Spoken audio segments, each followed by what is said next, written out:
Welcome to Jump and Shoot Bros Streamcast, episode 3. Yeah. Today we're continuing where we left off on Mega Man 2. I was gonna say, as you can see, we're playing Mega Man 3. Yeah, we'll get to Mega Man 3 for sure, but for right now, we just didn't quite finish up Mega Man 2 last time. Can I mention your YouTube channel? Your YouTube channel? Sure. Okay. So we're also doing something else today, which is the first in some trials for a YouTube video that Caleb has coming up on off-brand aftermarket Super Nintendo controllers, and I'm testing one right now. If you can see. Yeah. This one that's being tested today is the 8-bit Do, I don't know what they're called. 8-bit Do, I think? Yeah, wireless, the SN30 wireless gamepad. Yeah, so we're going to see if it can Mega Man. Will it Mega Man? That's an important test metric. I think it is, and especially when you get into the Mega Man X games, when it becomes a lot more technical at that point. There's a lot more that you do with the controller. And so when we get into the Mega Man X games, that's going to be the real test. Right now, you know, playing the 8-bit Mega Man games where you literally use 2 of the buttons. Yeah. Not as it's not as important to have that finesse. Right. Especially with the lack of dashing. Right. Oh shit. Or wait, you can dash, right? But you don't have a dedicated dash button. Is it just arrow? Or can you not dash? I don't know. I've never played Mega Man before. With Mega Man Classic, there's no dashing. After 3 on, you can slide by pushing down. Oh, okay. Pushing down and jump. I see. Well, you know, hey, that's cool. Man, I missed out on all kinds of good stuff in this stage. Oh yeah. Yeah, I just went the wrong way, so I missed all the E-tanks and extra lives and stuff. So, we're going to finish Mega Man 2 here, and then we're going to play Mega Man 3. Mm-hmm. And we've got a topic of discussion for Mega Man 3 for sure. Yep. A couple of topics, but we do have a topic of discussion for Mega Man 2 also, which we'll go into right now as we finish Mega Man 2. Yeah. Also, I've got on good authority from Jeremy that Mega Man 3 is not going to be beaten on stream. It will. I did some more practice. I didn't play that game very much. Mm-hmm. Oh gosh, this is bad. Okay. So I'm really bad at it, but I practiced it a little bit so it wouldn't be just painful to watch on stream, and it'll be all right. Oh yeah, check out, by the way, these little masher things. Mm-hmm. Check out down at the bottom of the screen, look underneath them. Oh, wow, that's a NES limitation. For sure. Actually, scroll like a side-scrolling, non-vertical scrolling limitation. So when you tile sets or something in Mega Man 3, I'll show it off later. But in Mega Man 3, when you are on Rush Jet, and if you get up like close to the top of the screen, you can jump off of Rush Jet and get hit by enemies at the bottom of the screen. Oh wow! Where are the comments? Oh man, I hate Twitch. You mean the chat? The chat, yeah.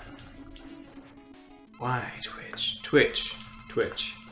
Why Twitch? Why? Do you like deliberately not want to work? I don't understand what Twitch's end game is for just having a service that doesn't work. Like what's your plan, Twitch?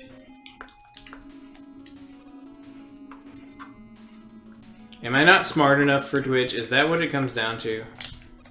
Oh, okay, got it. Got the chat, found it. I didn't know it was hidden, so. Do you ever go to the actual Twitch website, or you always do it on your phone? I do it on my phone. Yeah, see, that's the problem. You've never felt the struggle of trying to deal with the Twitch website. Okay. It's awful. Okay, so what is our topic today, Jeremy? Well, obviously, the biggest topic in the news right now is, you know, as we come back to regularly gun control. Yeah. And specifically in schools now, with these school shootings that have happened recently and other shootings, but you know, obviously the school shooting that happened a couple weeks ago, and oh man, not going so well right now. Yeah. You know, we thought we'd try to get a conversation started on some of the things that are being thrown around. Obviously, one thing that's being thrown around is outlawing things like AR-15s, which they call assault rifles, assault weapons, or you know, weapons of mass destruction. Yeah, WMDs, I believe. No, but military grade or military style weapons, which AR-15s are not. Yeah. You know, they're not fully automatic. They're not. The military doesn't use AR-15. Right. So what you know, what is it that classifies a military style weapon? What is it that, you know, what is it, I guess, that makes it a weapon that you shouldn't be able to own? And, you know, do we need AR-15s? That's a question. Are you asking me whether we need AR-15s or not? Well, I'll tell you what, I need them. I've got several of them, and I have no intention of not having them. What makes them like bad or whatever, or scary, or you know, dangerous, military grade, whatever? Yeah. They look scary. That's really all there is to it. The way they look. To be honest, like it pretty much. Well, okay. Here's a perfect example. The AR-15 is a you know, it's just a rifle. It's an aluminum rifle that is capable of firing a 5.56 round, NATO 5.56, otherwise known as 223 caliber round, and you know, it has magazine capacity up to, well, for standard magazines, it goes anywhere from 10 to 30 rounds. There are non-standard magazines, like drum magazines, and there's one called Surefire 60, I think a Surefire 90. Those are a special kind of quad stack magazine that can hold 60 or 90 rounds, respectively. But those are kind of oddballs. Right. But in standard configuration, magazines can be had in 10, 20, or 30 rounds. And yes, the AR-15 does it finds its origin in the Armalite rifle, you know, Armalite Corporation's rifle design that ultimately became the M16, and later the M4, which is in current use by, you know, the U.S. Army and several other you know, branches of our military. Right. But there are essentially all the things that make it a military weapon are things that don't make it more dangerous than any other firearm. Oh, right. So it just makes it a pretty good quality firearm, to be honest, because the standards required for testing and use in military conditions are pretty stringent. And so it is a good quality weapon that fires the same, that particular caliber. But a perfect example of a weapon that is exactly the same as the AR-15 that never has any scrutiny is the Ruger Mini 14. The Ruger Mini 14 is wood-stocked, you know, looks like your grandpa's rifle. That also can accept 10, 20, or 30 round magazines of 223 or 5.56 ammunition. Same exact caliber, same exact, you know, bullet, and same exact capacity, but it's never subject to any scrutiny because it doesn't look scary. It looks like your granddad's rifle. But functionally, it is identical. So, I mean, the whole, like, controlling certain types of guns it really is just an emotional, like, knee-jerk, looking at, you know, oh, these look like they could hurt somebody. Well, yeah, and those things, I really think, on my honest opinion on these things is that bans like that are meant to be marketable to the masses who are not aware of anything about, you know, rifle, you know, firearm specifications or anything like that, and who don't know any better. Because gaining support for a ban of this type of rifle furthers the goalpost. It you know, it extends it extends the marker, you know. Yep. For what is politically possible in this country. If you can accomplish that, then that means it's that much easier to accomplish the next goal. Right. And so yeah, I don't think that there's any real actual merit behind anyone's argument for these things, because I really do think that they're just being used as ways to further the, you know, what is politically possible in America, rather than actually solve any kind of problem. Yeah, I think one of the biggest issues I have with, I mean, obviously, I'm, you know, I don't, I'm not for gun control at all, but you know, there are certain limitations that we could put on different types of people, different people having, not different types of people, what kind of people get to have guns. That's not what I'm trying to say. Well, but yeah, I mean, yeah, but what are you trying to say, Jeremy?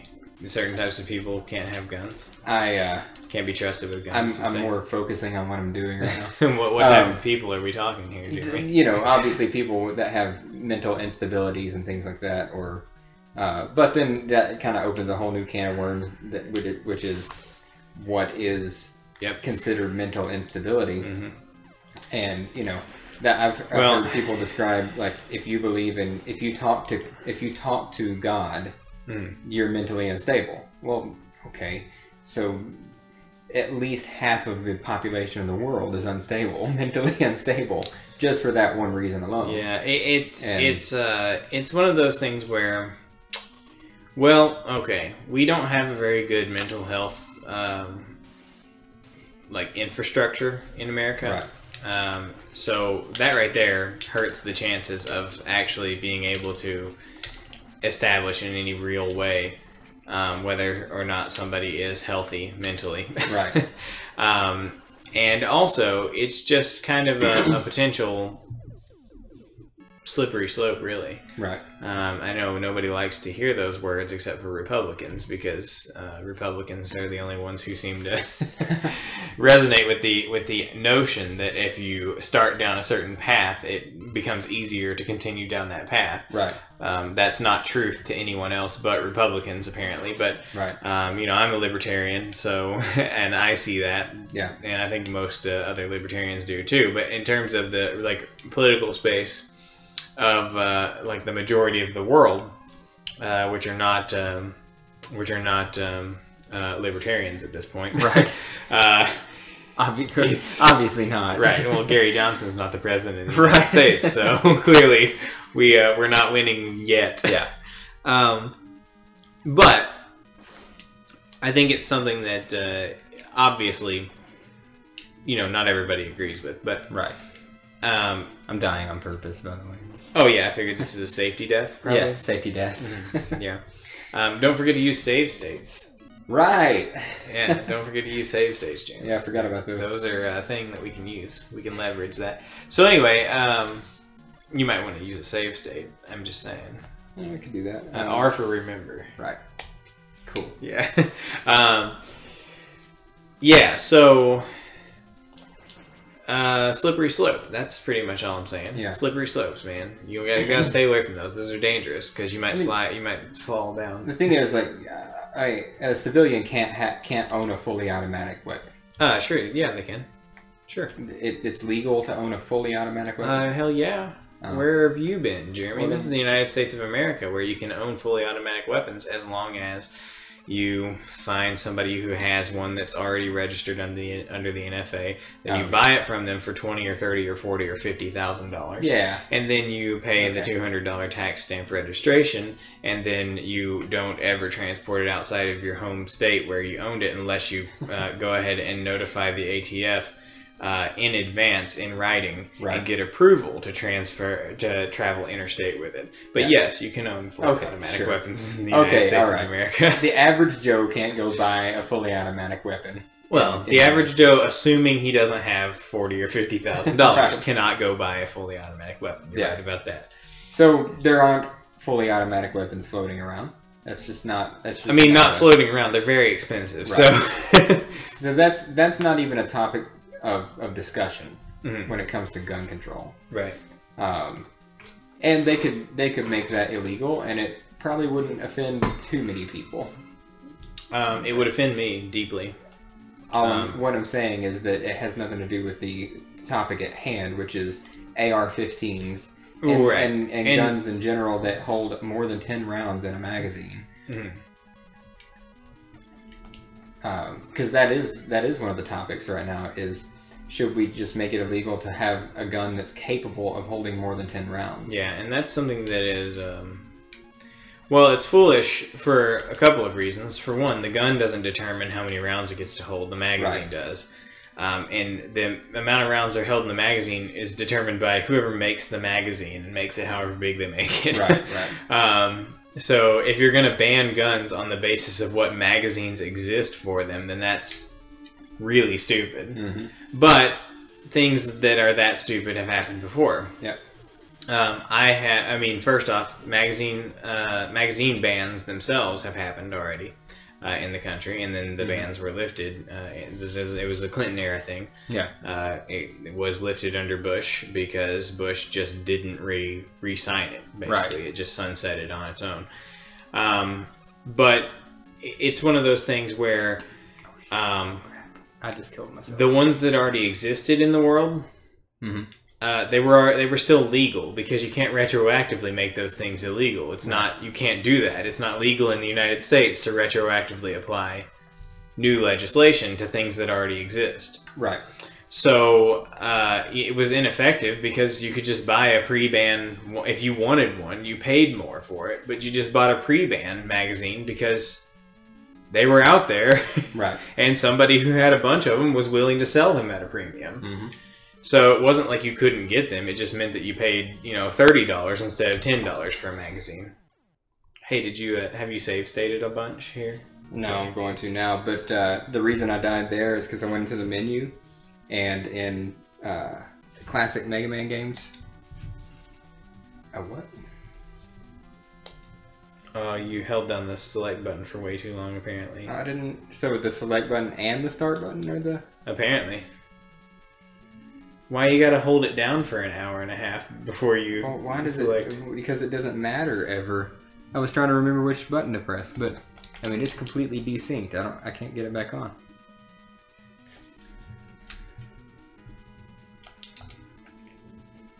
Hey. Technical difficulties, streams. It's not synced via Bluetooth, so you're going to have to get the USB working again. Okay, it's connected again. Oh, it just started walking on its own. Yeah. Okay. Okay, cool. Okay. All right. So anyway, what were we? Oh yeah. So these pre-ban magazines already existed. Right. So you could just get them, but they weren't trying to ban the guns themselves. That's kind of silly. Right. Because the gun... But okay, so here's a thing that's similar to that did end up happening, though. So there is an import ban on any kind of weapons or any kind of ammunition that is armor-piercing. And the ATF does... Okay, let me rephrase that. You have a save state, right? Yeah. Armor-piercing ammunition is defined by the ATF as being anything that has a core that is more than a certain percentage lead. What are you doing? This has always been the most difficult part of this game to me. This stage in particular, and it just sucks. It's a sucky stage. But what is it that you're even doing here? When you pause and go into the menu, well, here, I'll just show you. Watch Mega Man. See how he does the little teleporting thing? If you're on a ladder, it just lets go of the ladder. But why do you go into the menu while you're on the ladder? Because I forget to do it until I'm on the ladder. Okay. Because I'm like sitting here watching you do this over and over again. Yeah. And I'm thinking, but you don't need the thing you're going into the menu yet until later. So why don't you just do that before you get onto the ladder? I could. Anyway, so the ATF defines armor-piercing ammunition as any ammunition that has a core that is over a certain percentage any material other than lead. Yeah. So there's this ammunition. There's this ammunition called 5.45 by 39 that is a Russian round that was they came standard for the AK-74. The AK-74 was like a later revision of the AK-47.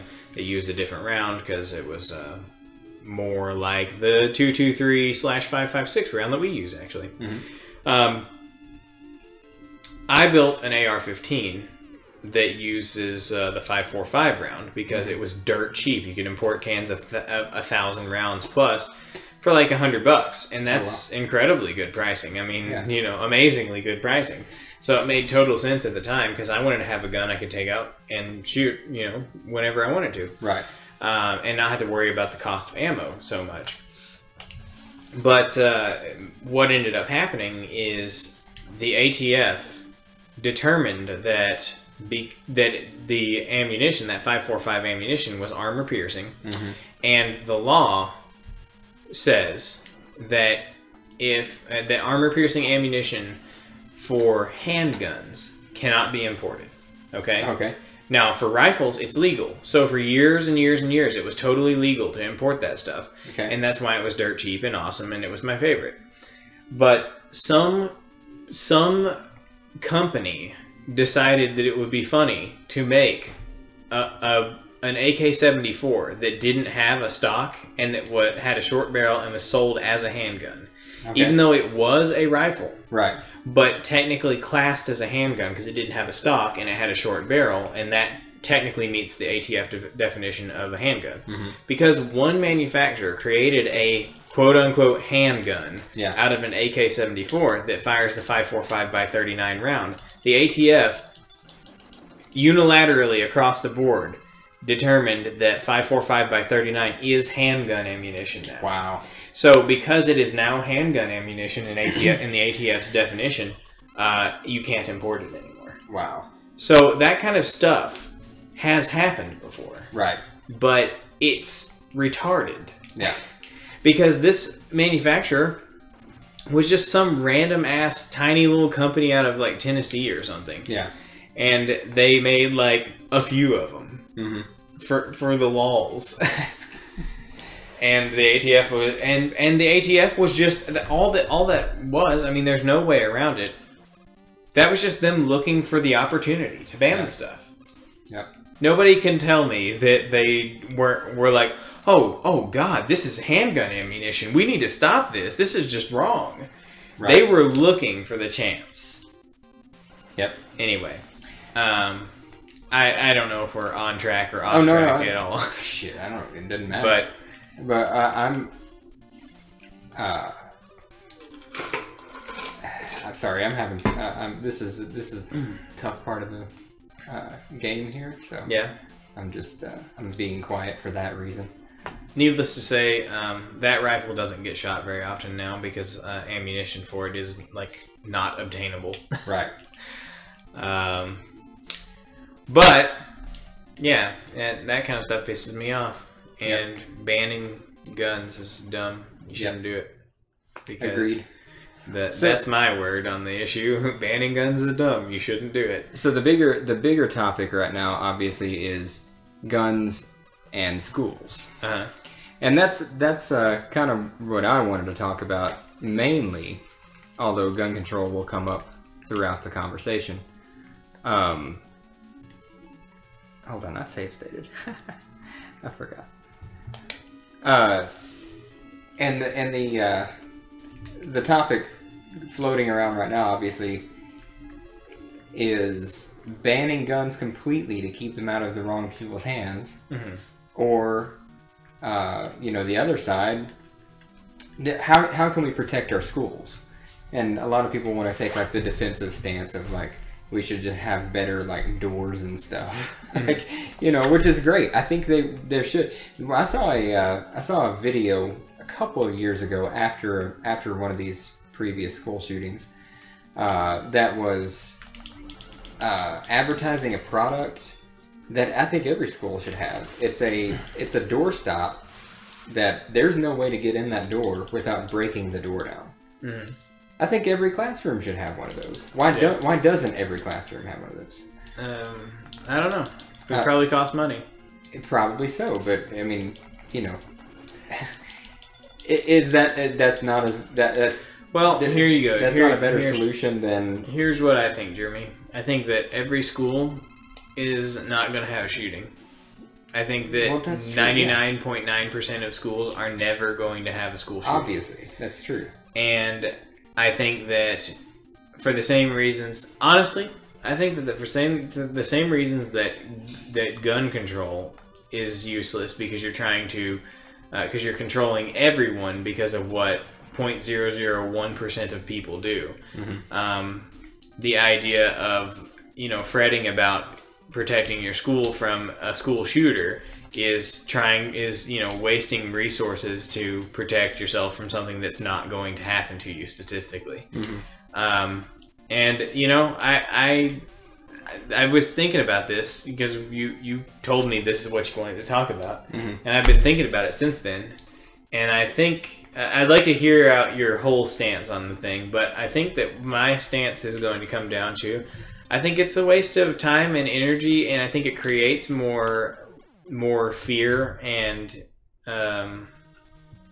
uneasiness to try to plan for these things than it would to just leave it as is and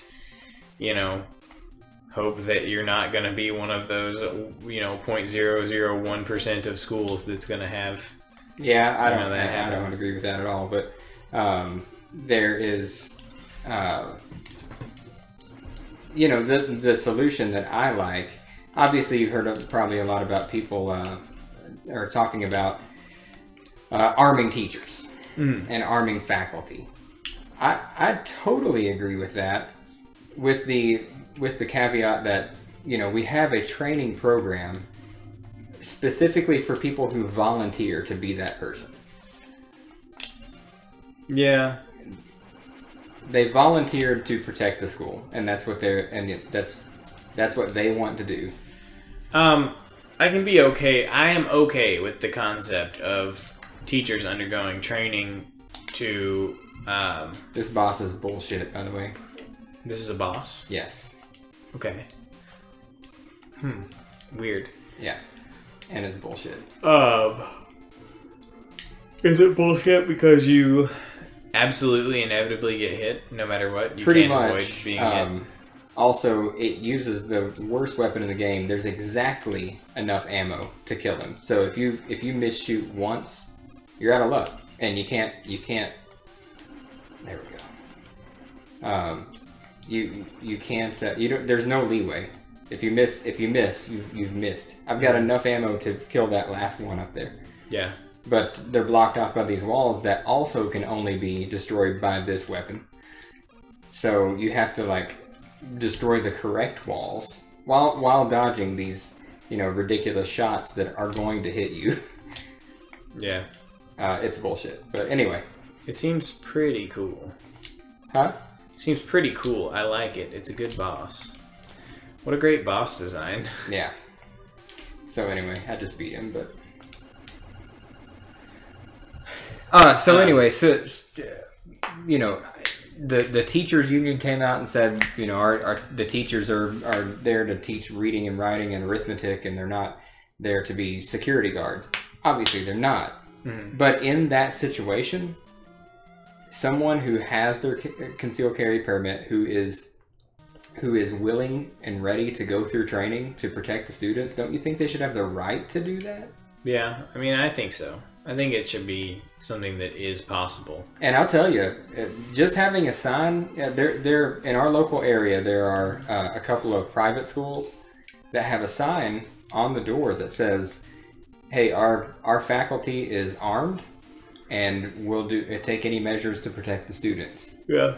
That sign alone is a much more effective deterrent than this school is a gun-free zone. Well, sure. I mean, obviously, but I guess my thing is, you know, school is already a pretty much prison for kids, and if you've got armed, you know, guards walking around all over the place, it makes it even worse. Yeah, you know, creates an even worse psychological effect for kids who are already in, you know. I mean, school is shit and it's terrible. And I would actually, my solution actually would be to get rid of school. Yeah. If you get rid of school, I think you can solve all the school shootings because school is the worst, and it is a lot of times the thing that, you know, the interactions that kids have at school are oftentimes the driving force behind the, you know, the damage that causes them to do these sorts of things. And so if you get rid of school and replace it with something better, yeah, like we probably should have come up with something in school is bullshit. I mean, it really is. That we're teaching kids a bunch of stuff they don't need to know. That we're not training kids. Here, we can shift the topic, because I think that, you know, we've gone as far with gun control as we can without any interaction from anybody else. Yeah. But I think that the school system is bullshit, and I think that our kids are not learning. Who am I fighting right now? I don't know. Oh, quick man. I don't have the weapon to beat him because I just use it on those walls. Oh, that's cool. Our kids are not learning what they need to. I mean, why did they take away home economics? Why did they take away woodworking and because those, you know, things are things classes that would be useful to know. You know, why take away how to balance a checkbook? How to not, you know, get yourself in massive amounts of debt. They don't make checkbooks anymore. Or a bank account. What do you know what I mean? Yeah. How to keep up with your freaking money so you don't overdraw and get yourself in massive debt. Yeah. You know, financial planning should for sure be a thing that's taught. It's absurd that it's not. Because where are you going to be learning that from? Your parents? They don't know how to plan financially. Yeah. But obviously they don't know because they weren't taught. Right. I mean, our parents don't watch the stream, right? Our parents don't know about financial planning. Nope. You know, our you know, his dad, my stepdad, is pretty good with money now. But he doesn't know about financial planning. Yeah. He's actually horrible with money because he has just got it piled up in a savings account, which is useless. It is he's totally wasting the potential of his money because he doesn't know anything about financial planning. And you know, he could be doing so much more with what he's got. I mean, he's not wasting. He's also one of those guys that doesn't trust like banks and. Well, I mean, he trusts banks, the stock market, and you know. Yeah, but he trusts banks enough to have all his money in one. Right. No, I didn't mean banks as much as like stocks and. But I understand not trusting like companies, like being like, oh yeah, no, I don't trust that if I invest in such and such company, it's going to work out well for me. I'm about to, have to fight the bosses again. Why didn't you save state? Because I don't think about it. Jeremy, save states. You gotta remember and you gotta learn. When you see me start dying a bunch, you should remind me. Well, okay. But yeah, so those kinds of things are things that are useful. But I think, like, just in general, the format of school is archaic and needs to be revamped. Yeah. Really, you know, you're forcing a bunch of kids that come from totally different, you know, backgrounds and environments into a space with each other where they end up, you know, bullying each other and destroying each other's, you know, psychologically. And sure, that kids make friends and stuff too, But then there are the kids that don't make friends, and there are the kids that get bullied for all of their time. And maybe the best thing to do would be to not shove them into a social situation they can't deal with. Right. But they're forced by law Yep. to be in a social situation that they may not be equipped for. And, you know, the solution to a lot of that would be to get rid of this, you know, one-size-fits-all system for all kids to go through this same exact process. It's archaic. And we have the technology to make it practical to educate kids in a more tailored format. I mean, there's a lot of kids are going to online, like, high school. Yeah, and but stuff. I mean, the thing about school is one major aspect of school is, you know, in those early years, especially, parents aren't staying at home anymore. So where are they going to do their schooling? At the daycare that they send them off to? I mean, there's still going to be social interaction, especially if a lot of people catch on to this. Kids can't stay at home, especially if they don't have a stay-at-home parent. So right. Well, I mean, it's tough. I mean, but there's got to be a solution. I mean, there should probably be a stay-at-home parent. I know that's super controversial to say as well. But these days you can't, you know, most families can't afford a stay-at-home parent. It's not about like women's, you know, right. But you know why they can't afford to stay-at-home parent though is because they didn't ever learn how to manage their finances. So they need. It is tougher out there though now to make, you know, for the average person to make a decent enough living for both people to get to stay at home. Yeah, it's just because, you know, you can't go get a job at the factory and have your pension and have all your... It's a different day and age. I mean, back in the day, you could go get a pretty decent paying job that would support the family, and your wife would stay home and, you know, cook dinner instead of eating out all the time, and you know, that was life. And you'd retire after 20 years, and you'd retire, and you'd have your pension. You'd have the lake house, and... Right. Yeah, we are in different times, but, you know, I don't know, there's ways to make it out there. And not everybody's going to be able to do it, but... Right. But, you know, the solution is not more going to school in the format that it currently is. I mean, at the very least, you got to allow kids to kind of guide, you know, allow their interests and their strengths to guide what kind of education plan they go through, you know? Just so that at the very least, you know, you have kids with similar interests and similar, you know, skill sets and stuff in the same rooms with one another. Right. So that you encourage, you know, kids that have a better chance of getting along with one another to actually interact with one another. Yeah. I don't know. That's a start, right? I mean, yeah, definitely.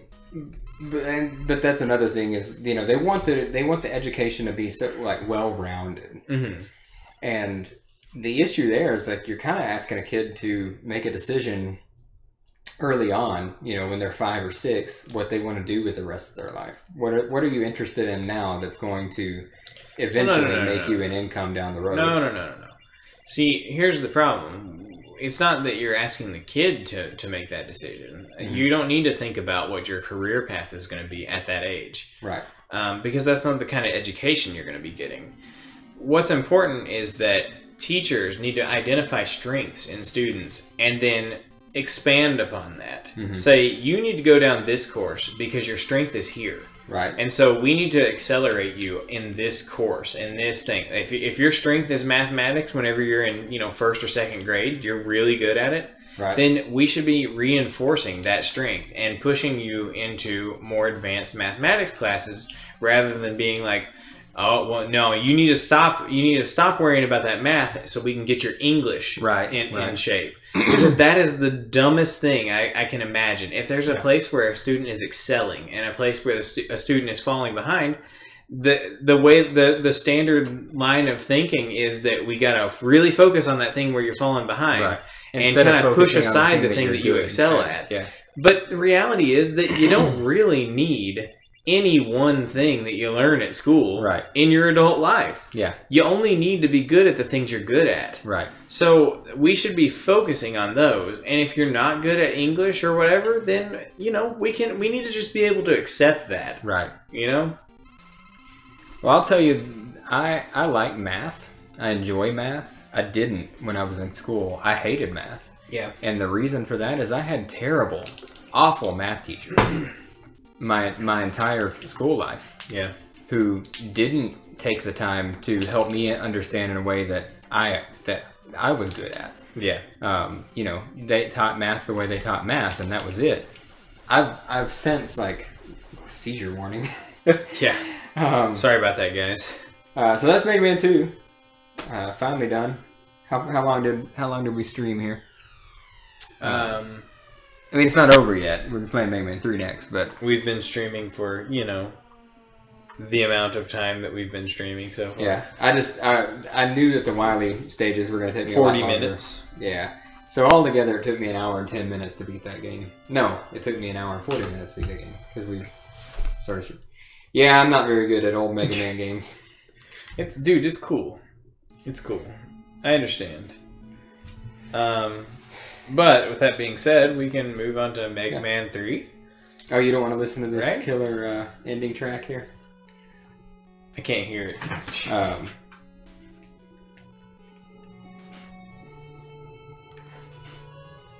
Sick. Yeah. We got different. Oh yeah, it takes them him through. takes him an entire year to get home. Wow. Apparently, It's quite a journey. We're going through all the seasons now. Springtime, you know, the cherry blossoms as we're accustomed to in the springtime, and you know, rain time. Yes. Whenever that is The rainy season. Wow, Mega Man. You know, Mega Man, you probably could have caught a train or something. I mean, you know. No, he needed to walk all the way home. Yeah. Okay. So, yeah. Well. Mega Man 2. Whoa! Did Mega Man die? Yeah. This is the last one. Wow. This is the last Mega Man game. Why did he leave his helmet? What is the canonical reason for him to leave his helmet there? Hey, you know, who knows? Okay. Well, hey, you know that was cool.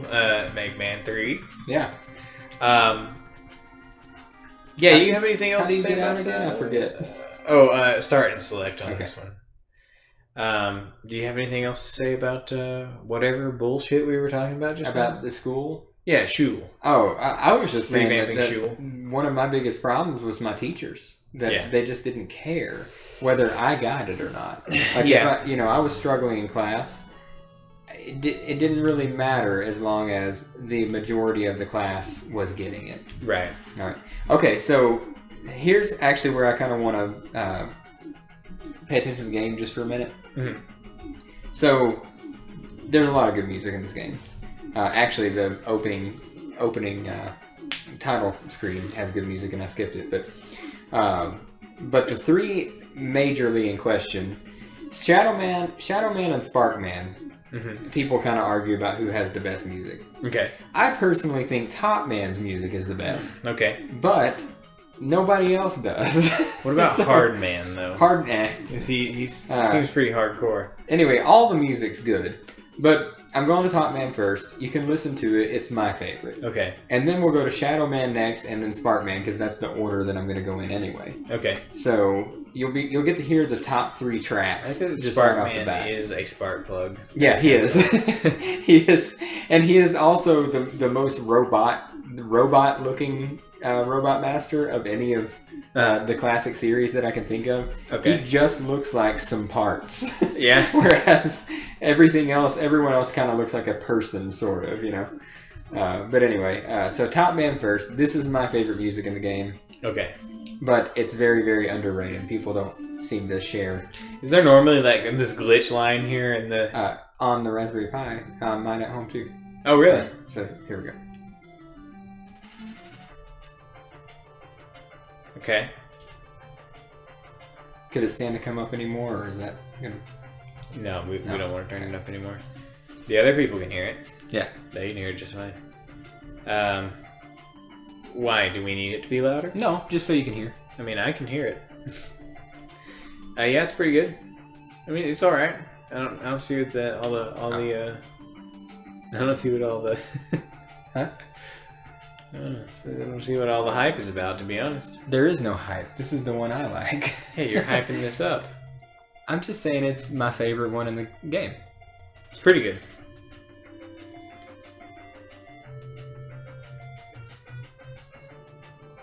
Yeah. Yeah, I think it's pretty rocking. So, okay. Gotta do this again. Yeah. Configurations? No, settings. Come on, Jeremy. Settings, not configurations. What are you thinking? I don't know. I was thinking about configuring my keypad. So. Yeah, but no, you're setting your keypad. Okay. User one? Yeah. Okay.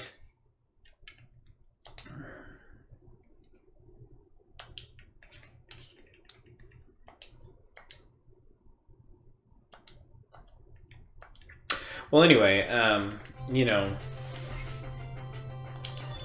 I agree with you, Jeremy. I don't think teachers, you know, a lot of teachers didn't care. Math teachers.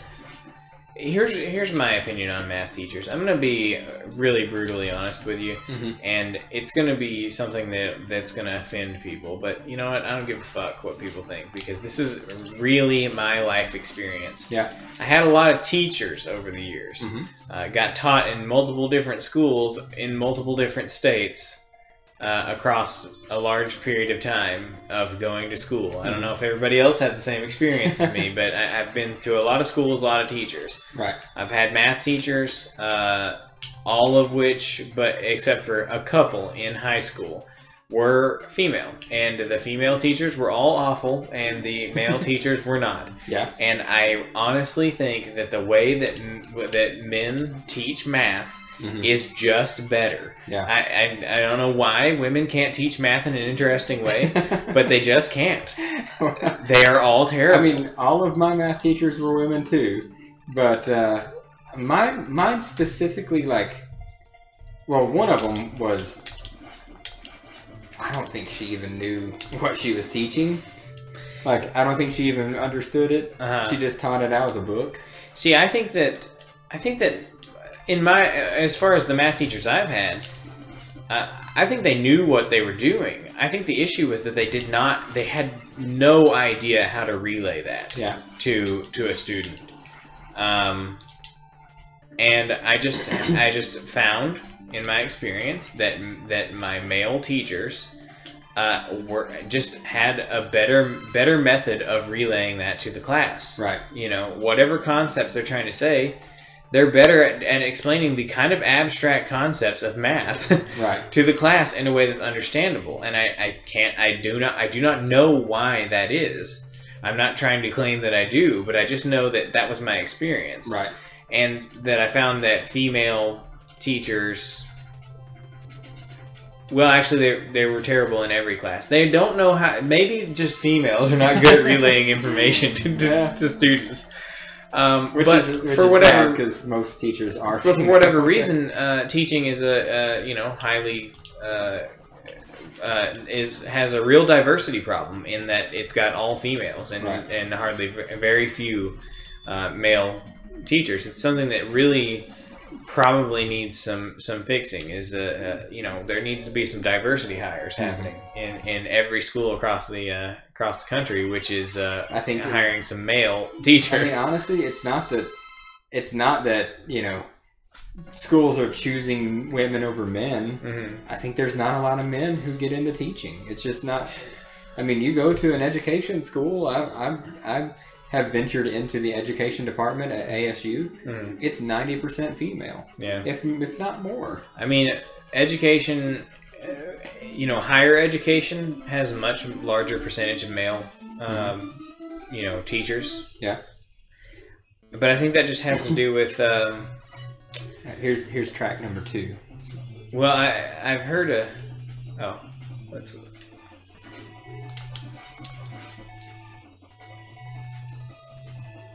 Hey, this is pretty good. I like this. Yeah, I like it too. It's pretty snazzy.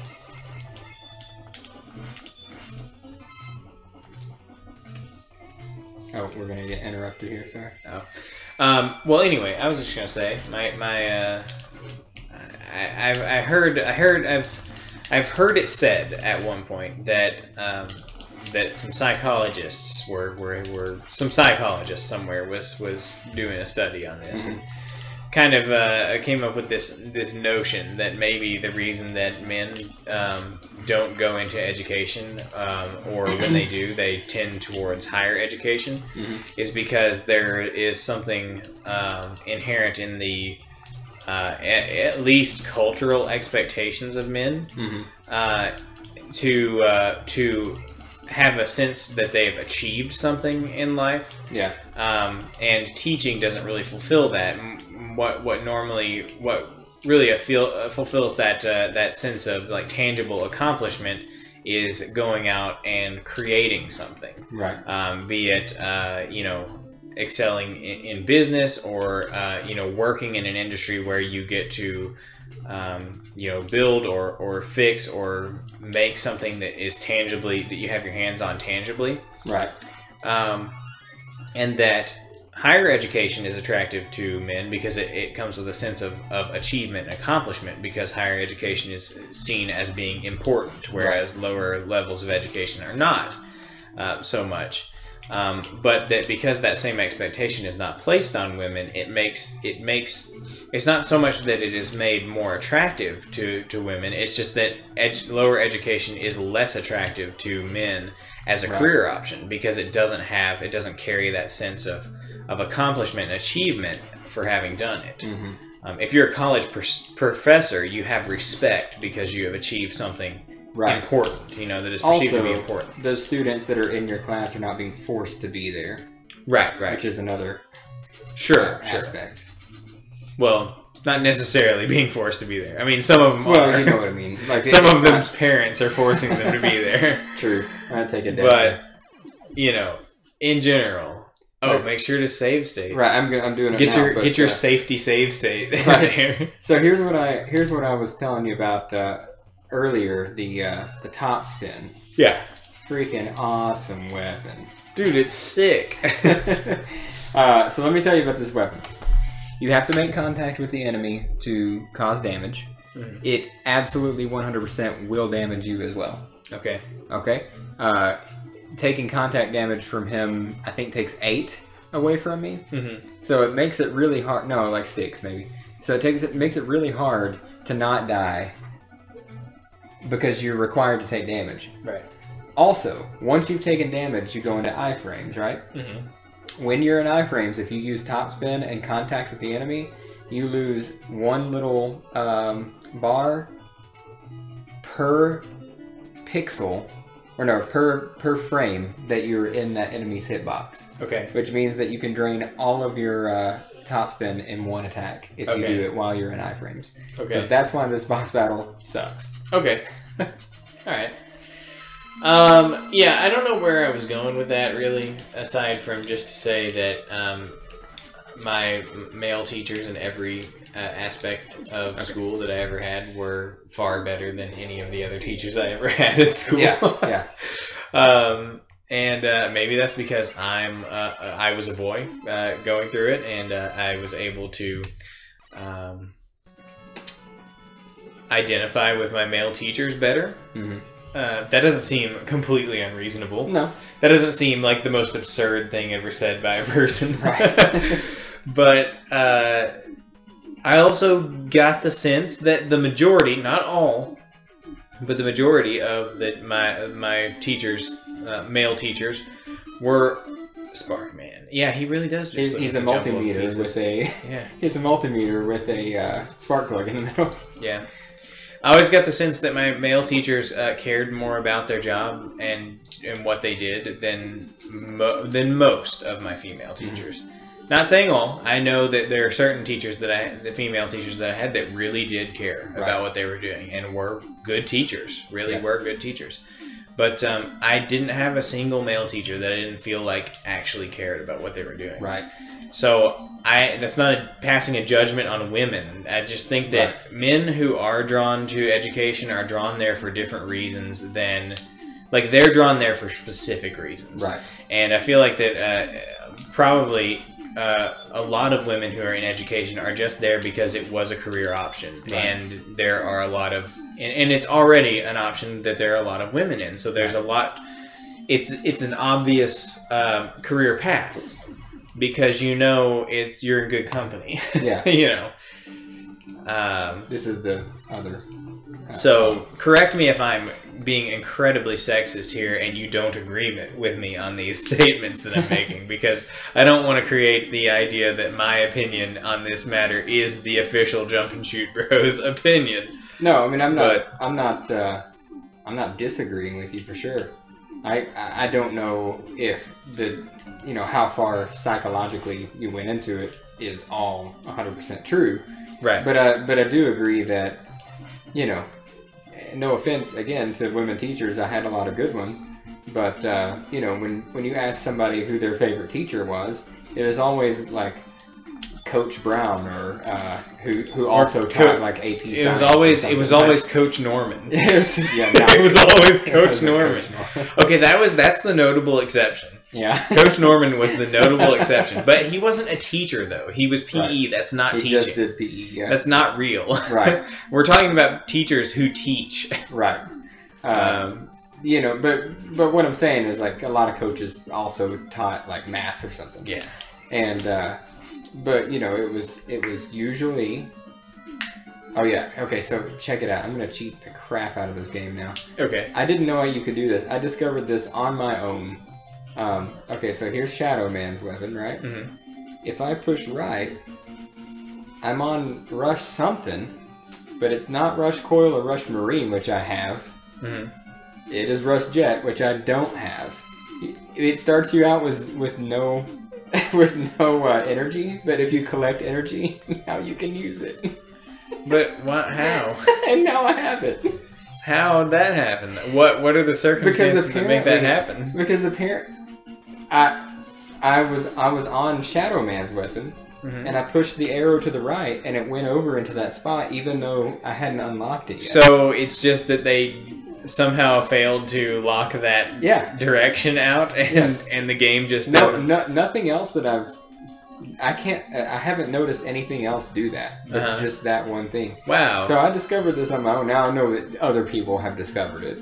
Yeah. But I didn't like look it up or see it on a video or anything. It was the funniest thing when I was practicing for this stream. Is when I found out. So I'm gonna use that. Does that make it easier? It's permanent. I permanently have it now. Does it make it easier for you, though? Oh, yeah. Rush Jet, I use the crap out of it. Like, before, when you were having trouble with this, was it because you didn't have Rush Jet? No, I was having trouble on bosses. Oh, I see. Well. But anything Rush Jet to help, definitely makes it easier. Yeah. Anything that helps make it easier is worth doing. So, anyway, I don't know if there's anything else to say really about teachers in school. I just think it all needs to be revamped quite a bit, and I think we need to encourage. I think there needs to be an active, campaign to encourage male participation in teaching, because I think it would be helpful to balance that out more.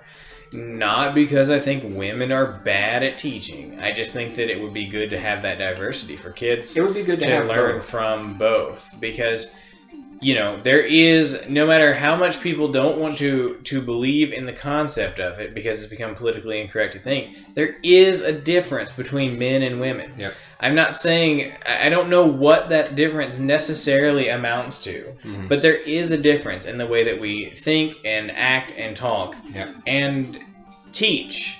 And kids should learn from both sides. Yeah. So I think it should be important to try to encourage that kind of diversity of perspective, in teaching, and then also revamp how school works in the first place. Like there's the way that like education, like the planning of your education path should be more actively managed. Yeah. And one size fits all, you have to hit core 40 whatever doesn't make any sense. No. So yeah, that needs to go away. That's my opinion. Oh yeah, he just is a pile of parts. He just is a spark plug with some legs sticking out and then some electrodes in his hand. That's what it is. Yeah, absolutely. That's fun. Well, cool. Whereas, you know, everyone else is a humanoid, you know, thing. Magnet Man's got a magnet on his head. You know? Yeah. Yeah. He's just a guy with a magnet on his head. Right. Gemini. Hey, why is that magnet on your head? Just a monkey with a Gemini on his head. Yeah. He's definitely a monkey, by the way. That's not a man. Yeah, it looks more like Gemini Mandrill. Yeah. Was this the origin of animals? Just looking at Gemini Man and going, that's not a man. Yeah. Was this the origin of animals as being themes for Mega Man? Well, now in classic Mega Man, is there anything other than mans? In the Mega Man Game Boy series, Mega Man I through Mega Man V. Okay.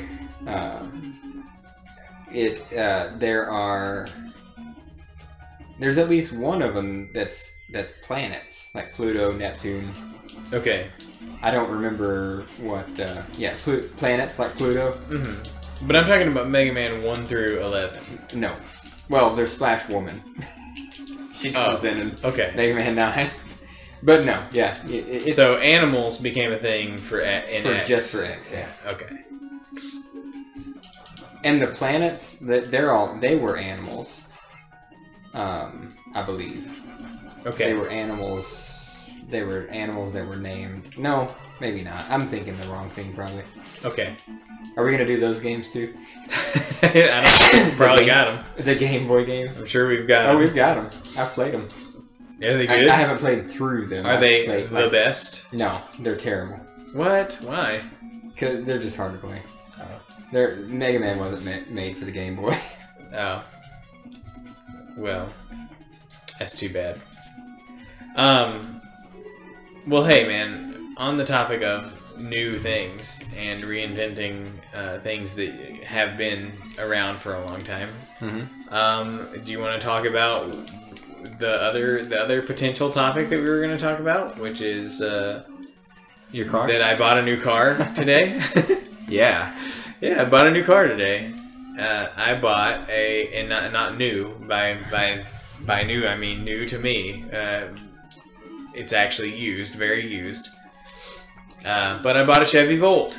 Yeah, that's future technology, right? Yeah, that's Caleb's real big into the environment and all that. Yeah, I'm a very environmentally friendly kind of guy. Yeah. I have a Chevy Volt that I've owned for several hours. Yeah, and also I have an F-150 that I've been driving for the past 10 years, right, as my daily driver. So I'm really.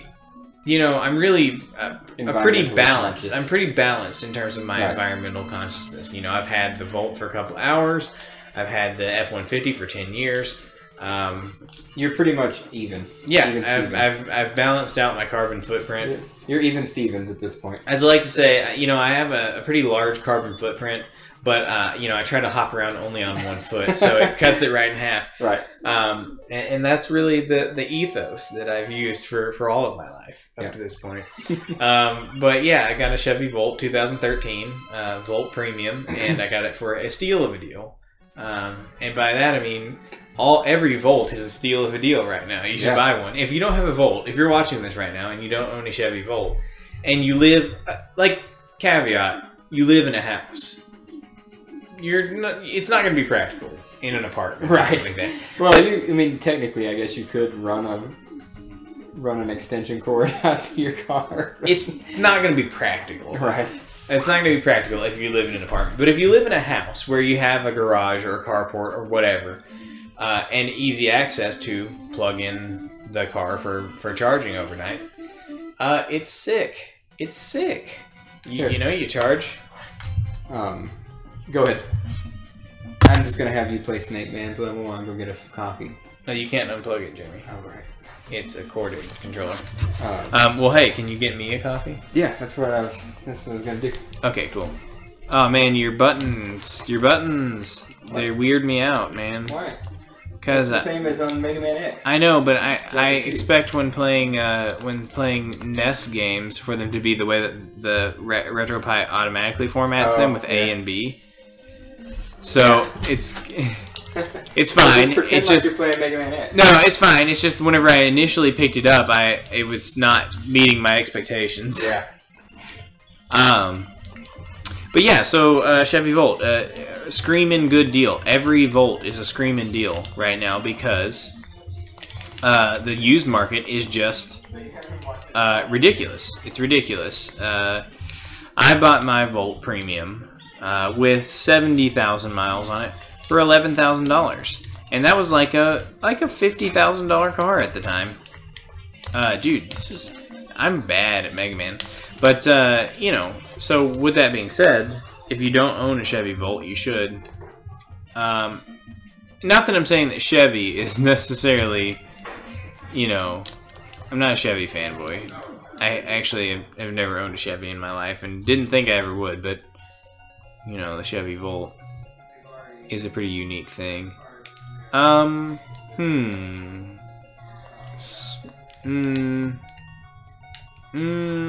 do I don't... Wait, oh. Okay. Got it. You have to hit start.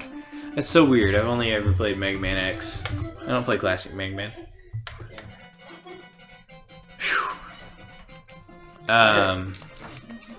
So, would you like Rick and Morty or Kafifi? Rick and Morty will be fine. It's like a gallon of coffee, right? I didn't fill it all the way up, but yeah. Aw, come on, man. Rick and Morty? Did you know that I was bad at Mega Man? Kafifi? Did you know that I was bad at Mega Man, Jeremy? I didn't know. This is news to me. You're plowing right through this first screen of this level. Yep.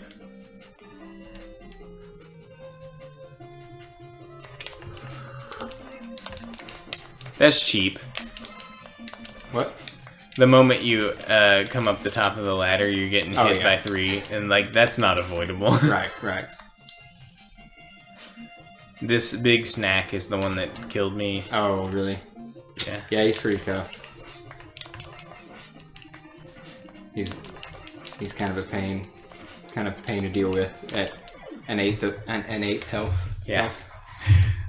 Here you go. You play because you know right. I'm not good at games. Let's see.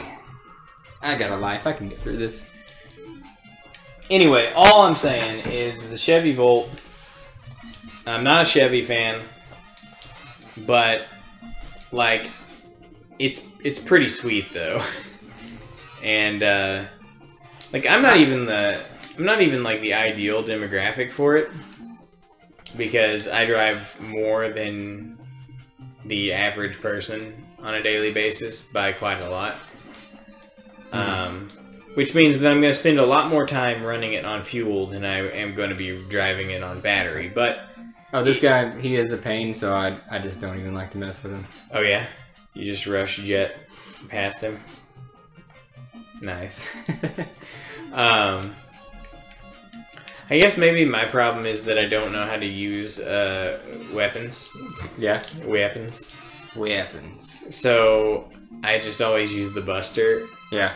And I never learned how to use the weapons in Mega Man. I'm bad about that in X also. That's where you start to actually play the game okay, is when you learn, what weapons are good in what situation. Yeah, see, I've never had time to deal with that shit, so... Because I don't care about Mega Man at all. But I love it. Yeah, I know, but I grew up with Mega Man on DOS, so... Yeah, that was, that was the stuff. But anyway, electric cars, that's the future, right? Yeah. Right? Maybe? I don't know. Could be. Probably future. Yep. Probably future. But the Volt is pretty sick. I just got it today. I can't say how great it's going to be for me, honestly. But I think it's going to work out well for my situation. I think even though you're not the key demographic for it because of your job, I really just think that, well, obviously it's going to get better gas mileage than your truck, But I think on average, it's going to get better gas mileage even on the highway than most cars you would have bought. Right, and especially at the price range they're at now. I mean, because could I have gotten a Prius for that kind of money? Sure. Yeah. I could have gotten a used Prius that was from like 2010 or 8 or something like that. But it would have a lot more miles on it probably. And Priuses are like notorious for having problems after a certain amount of time. Even though they're Toyotas. I know it's hard to believe that a Toyota would have problems ever, but the Prius's like battery management system is not very good. And the Volts is by all accounts really good. And so I mean, to me it's like, sure, I may not be the perfect person for what it is intended for, but on a lot of days I probably won't use hardly any gas. Right. Because if I am only working in the local territory, fairly close by, I'm going to be driving maybe 50 miles. Right. For the whole day. And that's going to pretty much most of that will be covered by the battery range only. Right.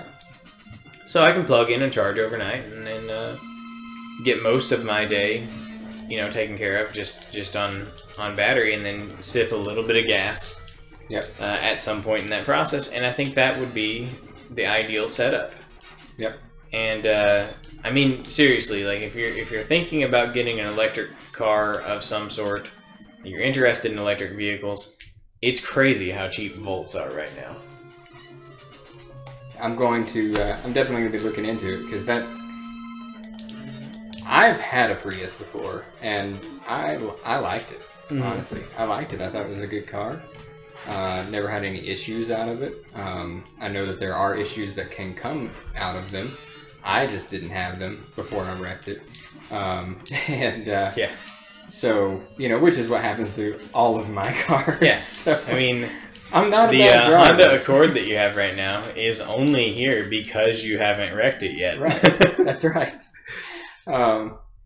And I didn't actually wreck my last one. Someone else did, but yeah. But you wrecked the one before that, though. And actually, no. The one before that, I actually gave to someone. Oh, but you wrecked the one before that. Before that, yeah. And the one before that. And the one before that. But the one before that, you didn't wreck, did you? Did somebody else wrecked it? The Prius, I rear-ended somebody on the interstate because they swerved over in front of me and hit the brakes because they had to merge really quick. And, of course it's my fault because I'm the one who hit them. Right. But it wasn't, there was nothing I could have done to avoid it. Yeah. The next one was my fault. And it was also on the interstate, and it was lucky that nobody got hurt. It was... I'm... How you doing? I'm not doing so good. Yeah? I'm glad I safe stated. Yeah, safe stated. I'm just gonna bust her. So here's the thing about this. I don't have his weakness, and he does have a very predictable pattern, but it's still hard to dodge. I don't have his weakness, but this game is weird because it's not like the other Mega Man games where like each boss has, the next boss's weakness. This one has 3 bosses that are a circle. Like the weaknesses are just for those 3 or just between those 3 bosses, and then the other 5 bosses are like a big circle. So there are 2 bosses that you can't jump from one ring of bosses to the other without you're gonna have to buster or use a non-weakness on 2 bosses. Okay. Kind of weird. I don't know if they if that was intentional or if they just didn't think about it. But surely they would have thought about it. He's easier for me to beat than Needle Man or Gemini Man, and he's in this circle of 3. Snake Man beats Gemini Man, Man beats Needle Man, and Needle Man beats Snake Man. Okay. So now I've got Gemini Man's weapon, and I can go take care of him pretty easily. I see. Well, anyway, what were we talking about? Your car. Yeah, we were on a specific subject though, about the cars. Oh, we were talking about my Rex. Oh yeah. One, I will only take credit for one of them. The credit. Yeah, that's the way to put it. I'm only going to take credit for one of them.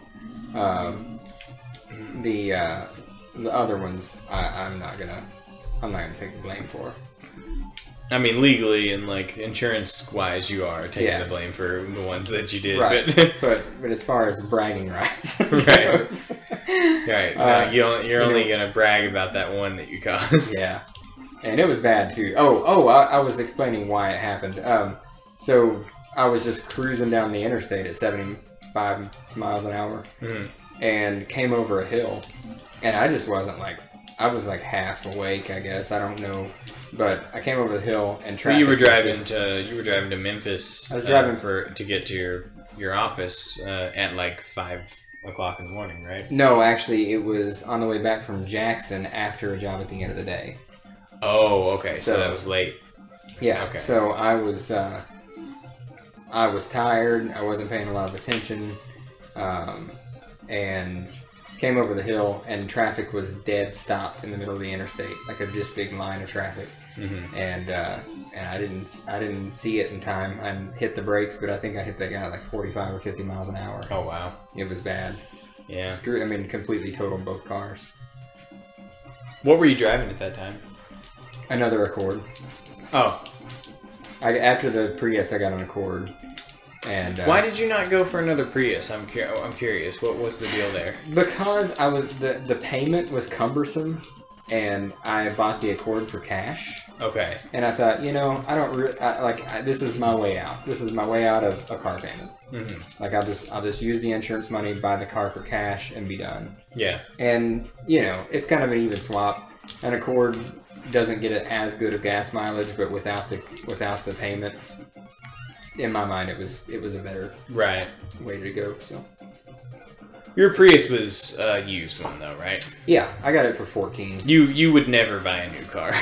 I will never buy a new car. That's just not something that would ever happen. No, because it's the biggest waste of money ever. Oh, sure. I mean, I bought a new car once, but it was special circumstances.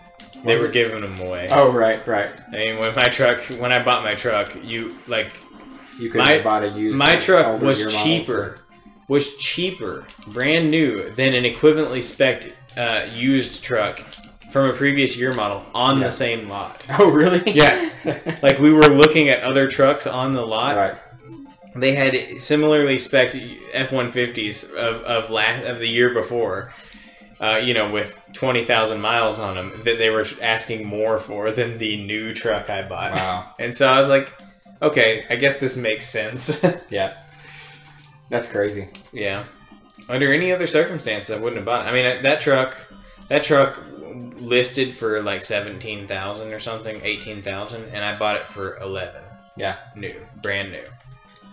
Yeah, that's pretty good. So it was worth it. Was it actually brand new, or was it like year-end closeout? They were getting ready for the new models to come in, or something. They were closing out for the new models, but I mean, it had never been. I mean, it was still a brand new truck. I just meant like year model wise. Was it? What it was the 2008 model year, which was the final year before they did the body style change. Oh, okay. On the F-150 in 2009. Yeah. So those trucks were like the last remaining ones of that body style, and so they were giving them away. Right. Makes sense. But it was a sweet deal.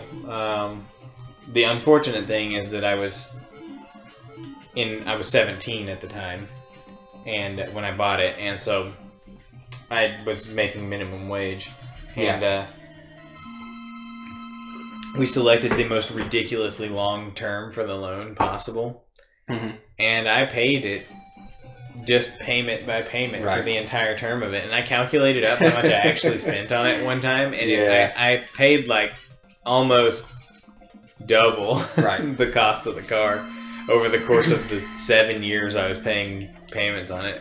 And I wish I had been smart enough at one point to have increased my payment on it when I knew I could have afforded it. Right. But I just didn't I just didn't think about it. It was just a payment. You know, it was just a payment that came out every month, and I wasn't aware really of what was happening. Is Twitch really that laggy, or is that something with our stream? I would say that it probably has to do with the fact that this computer is handling the compression of the stream going out, and then also receiving the stream from YouTube and Twitch simultaneously. Right. Because I've watched the playback on other devices and stuff and haven't seen issues like that. It's something that seems it's frozen right now, so yeah. I mean, I'll double check, but I don't think there's an issue.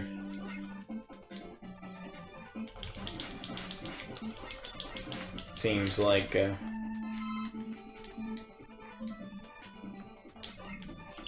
no. Well, it's not as far behind on your phone there as it is on the computer. Yeah, but it is lagging pretty bad. Is it? I think we're dropping frames.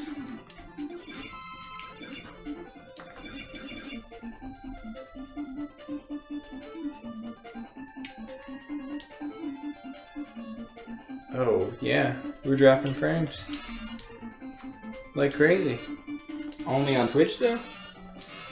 Not on YouTube. Yeah, no, we are. I'm watching it on YouTube right now, and it's... Oh. Whoops.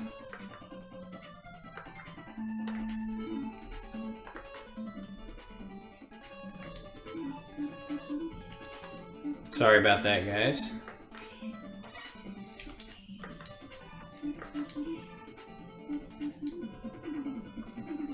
I think the issue might be trying to run... that we're trying to run both streams simultaneously and encode the streams as well. We need to have some way to monitor chat on both sides, though, right?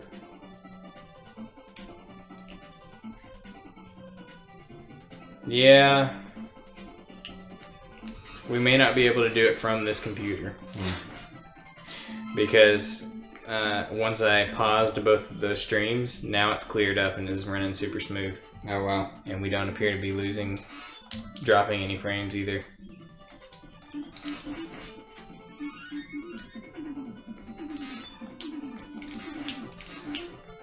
Yeah. Well, no, we are still actually dropping some frames. Let's try to figure out what's actually limiting us here.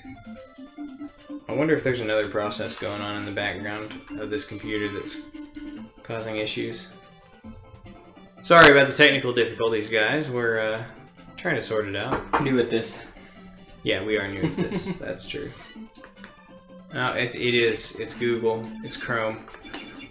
It's Chrome? Yeah.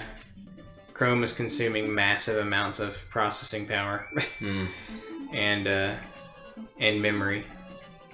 So yeah, we're not going to be able to... Yeah, now it's back up to 60 frames per second locked, and CPU utilization has gone down a lot. We're going to have to find a different way to monitor chat. Well, that sucks, because having our phones out is kind of difficult. Hold on, let me try it. Let me try this. I'm going to restore those, and then I'm going to turn the quality settings down and see if that makes it easier on the computer. If that fixes it, then there's no problem then. Really, we don't even have to have the stream. We just need the chat. I'll turn it down to 144p and see how that works. All right. Quality. Can you view, if you pause the video, can you still view chat as it's going by? Ooh, I don't know. No way for us to ever be able to tell. I wonder if, as a Twitch, like with my own Twitch account, if I can just go to a dedicated chat section.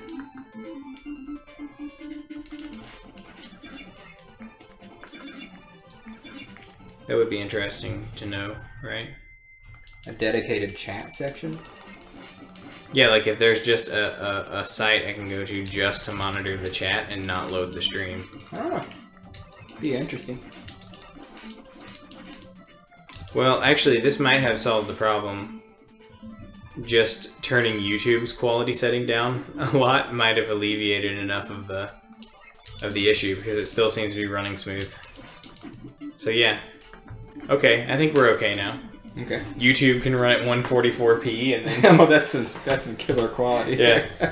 But yeah, I mean, it's running super smooth on the phone. So okay. Well, sorry about that, guys. I don't know how long that's been going on, but hopefully that's not an issue in the future. Yeah.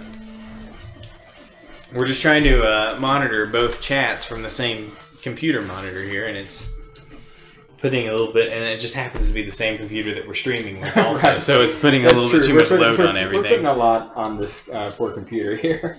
Yeah. Oh, so that was hard, man. Oh yeah, was he hard? No. No, not very hard. Okay, well, hey man, he's got an awesome name though. I love that name, Hard Man. Mm-hmm. Hey dude, whenever we're done with the stream, do you want to take the Volt out for another spin with presumably much more charge on it? Yeah. This time than last time when we charged it for 30 minutes and we're like, oh man, it's not got anything. There's no electric. We'll put it into sport mode and see how that feels. Yeah. I'm pretty excited about it, honestly. I think it's really cool. I liked when I had the Prius, I liked just kind of puttering around in electric only mode under like 10 miles an hour. Yeah. It's so cool to like take off but not hear anything. Mm-hmm. Yeah. Well, it was really interesting whenever I was test driving it, because we put it into sport mode. Yeah. And then he was like, all right, we're going to go out to the interstate here. And when we get on the ramp, I want you to just punch it. I just want you to punch it and see what, open it up, see what it feels like. Right. And I did that. And we had done a little bit of city driving. Right. And so we had generated a little bit of charge in the battery. Mm-hmm. And so whenever I got to the interstate ramp and punched it, it accelerated, rapidly, but then the engine came on halfway down the ramp. So you felt the acceleration in silence, and then all of a sudden the engine's like, and you're like, it's just weird feeling. But I imagine in all electric mode, it's just going to be silence, and you're going to be flying down the interstate, in silence until you run out the 40-mile range. I had somebody tell me that it's really easy to speed. Yeah. In a Volt, because you don't realize how fast you're going. Well, see, I think it's going to be easy to not speed, because I'm going to be monitoring the gas mileage and fuel economy constantly, because I'm going to have... You're going to be looking down at the HUD all the time anyway? Well, yeah. I mean, that's how I drive anyway. I mean, I always monitor my speed, like, really aggressively. Yeah. Always have. Why? But just to avoid tickets or something? I don't know. I mean, yeah. That's just always how I drive. I almost never look at my speedometer. Oh, yeah. No, I keep a fairly close eye on my speedometer. It's just always how I've driven. I mean, I don't want to get a ticket. No, I don't either. But I also don't want to drive slow. But I'm also super observant too. Like, I'm always looking around for police. Right. I don't need no... I don't have a radar detector. Radar detector. I am my own radar detector. Exactly. I've only ever been pulled over for speeding once, and that was bullshit, because I wasn't speeding. Yeah. I wasn't speeding. A bunch of cars around me were speeding. Oh. And I was surrounded by cars that were flying past me. Yeah. And the officer came flying out there, and I got over. Yeah. I got over to the other lane, because I'm like, obviously he's not after me. Right. And he matched speed with me. Yeah. And pointed at me. He was like, you, pull over. And I'm like, what? And he pulled me over and ticketed me. Wow. And I was like, okay. And when I say I wasn't speeding, I was speeding. Yeah. I was speeding. But I was not speeding, Well, what did he get you for? Speeding. I know, but like what speed? Oh, going 67 in a 55. Well, you weren't doing that? No, I wasn't doing 67. The cars around me were. I was probably doing 60. Yeah. By the way, that last boss, the last one I just beat, that's where you get Rush Jet. Oh, okay. Cool. See, you got that a little early. Right. Okay, so we didn't listen to it the first time around. Listen to it now. This is the third track that's up for debate. You know. I like the second one best so far. Yeah.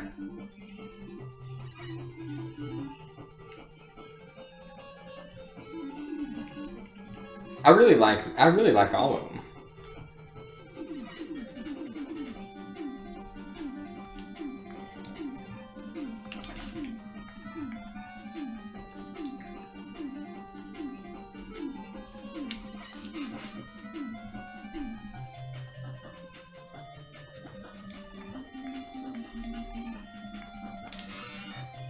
And you've heard this one before.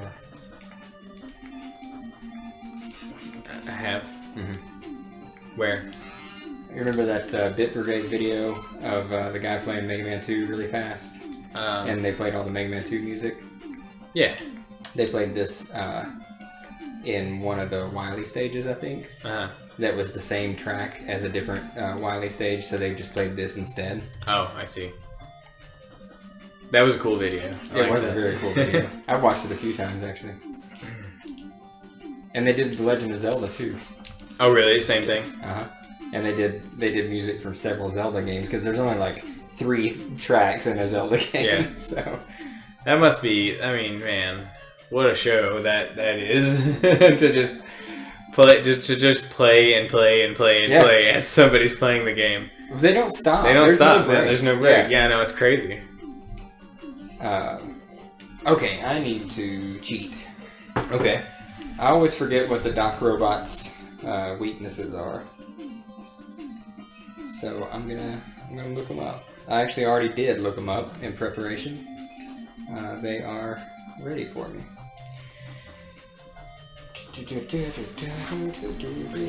Yeah, I think I like the second one. Yeah. Of the selection best so far. I like all of them. I like every track in the game, but I think Top Man's is really underrated because nobody ever talks about it, and it's a really good track.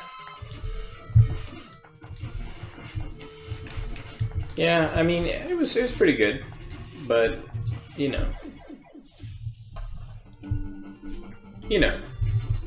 Yeah. You know. I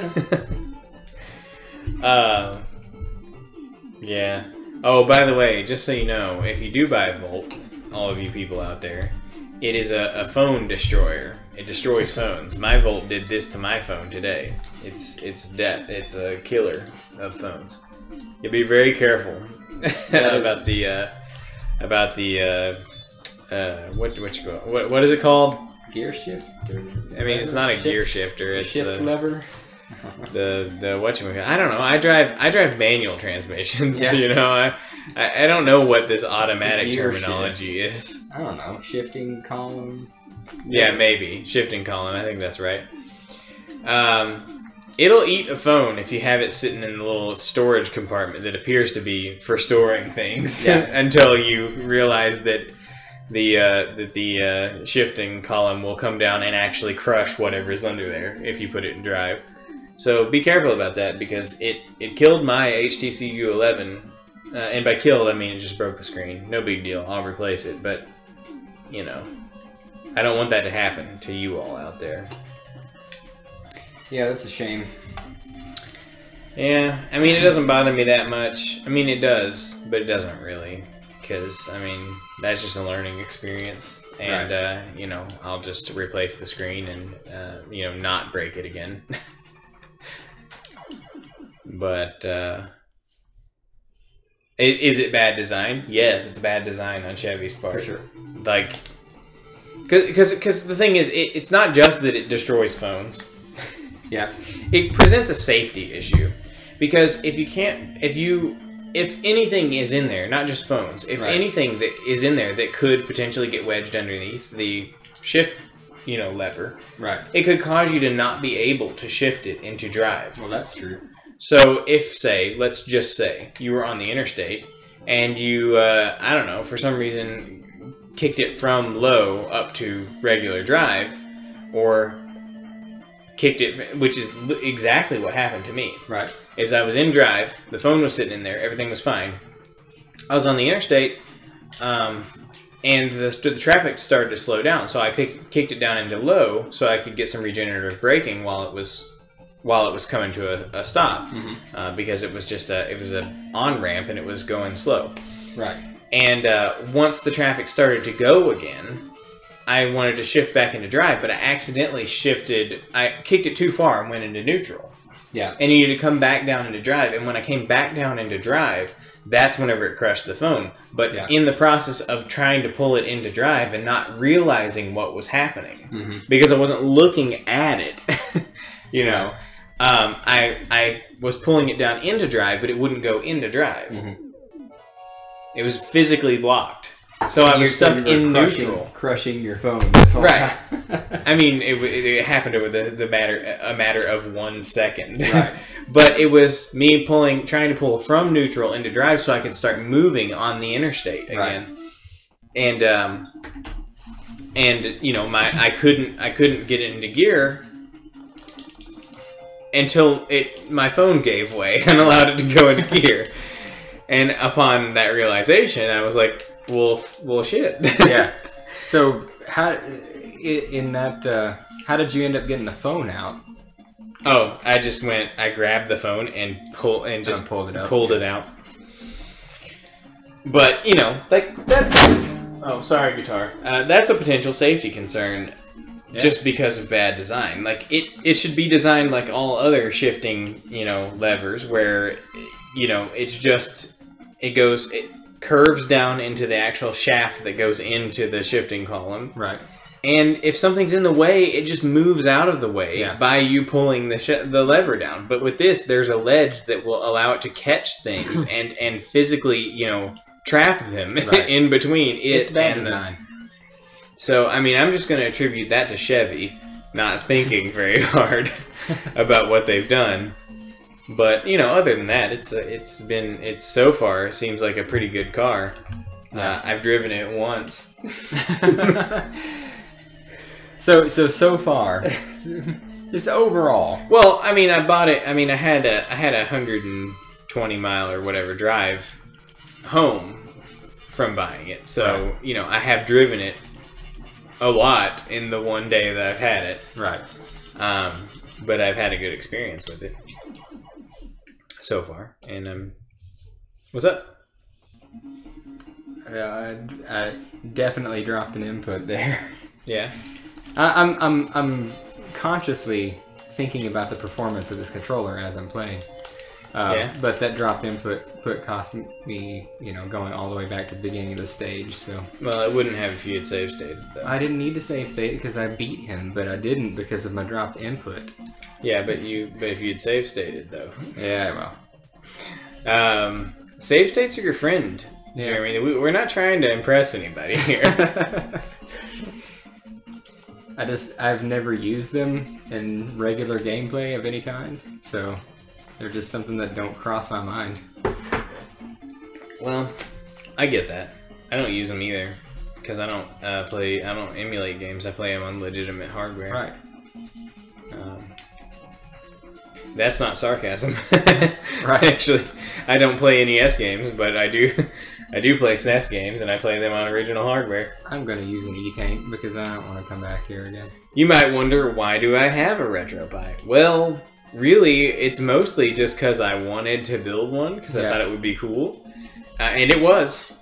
It turned out that it was cool. Yeah. And I was happy that I built it. But more importantly, it's really useful for this stream. Right. It's pretty handy just to be able to like throw the game on the screen instead of having to plug up the whatever console we're using. And I mean, the Wii Virtual Console, where I definitely own every copy of every game that we're playing here. Oh yeah, right. But it's the Wii, but the Wii's over there. Right. And I don't want to hook that up. Yeah. I forgot. I didn't know you had a Wii.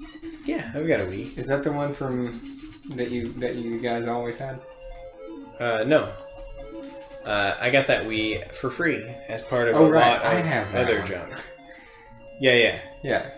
Yeah, the Wii that was I bought it from our Mom house. for like yeah, $100 you bought it from Mom. Yeah. and then proceeded to use it for Netflix only. Only for Netflix. That is what I used it for. But yes, that Wii I got for free in a pile of... Well, I guess it wasn't free. I guess technically it was part of a lot of Super Nintendos. But the guy was like... And also, I've got this Wii. And it was a lot of broken Super Nintendos from eBay. And a functional Wii. And a Wii. Well, he said the Wii was broken. He said it didn't read discs. But it does read discs. There's not actually anything wrong with it. So, the wrong one. Possibly. But there's not actually anything wrong with it. So I was just like, well, I have a Wii now. Yep. But you know what I don't have, though? Wii Fit. Well, I don't have any Wiimotes.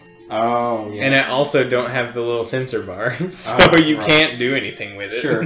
You could probably get that stuff pretty cheap, though. Oh, yeah, I'm sure I could. I just have never needed to, because when am I going to play a Wii? You're not going to play a Wii. You're not going to play the Wii. I might play I might borrow Skyward Sword from you. No, it's not very good. I'm not going to do that. No, the only reason that I even want to have the Wii is for Netflix? Is for playing GameCube games. Oh, yeah. Because the Wii has better output options for GameCube games than the GameCube That's all I ever played on it. Virtual Console and GameCube game. Yeah. Yeah, the Wii's component video out is much better than the garbage video output that's available on the regular GameCube. Right. So even though I have a GameCube there, and it's nice, and it's modded, it's got a mod chip in it, so I can play burned copies, because I don't buy games. Right. I mean, what I meant to say was, I need to play my backups, so that my original copies don't get scratched. Right. Even though I've got all those things going for me on that one, I would prefer to be able to play them with better video output options from the Wii. Right. You know, if I ever played a GameCube game. Never have. But I might in the future. Dude, Paper Mario for GameCube was fun. Yeah, you know, I really want to play Wind Waker. I really want to play Wind Waker. Yeah. I've played... What about Twilight Princess? I've started Wind Waker. Twilight Princess is not very good, according to pretty much everyone. Yeah, I've never played it.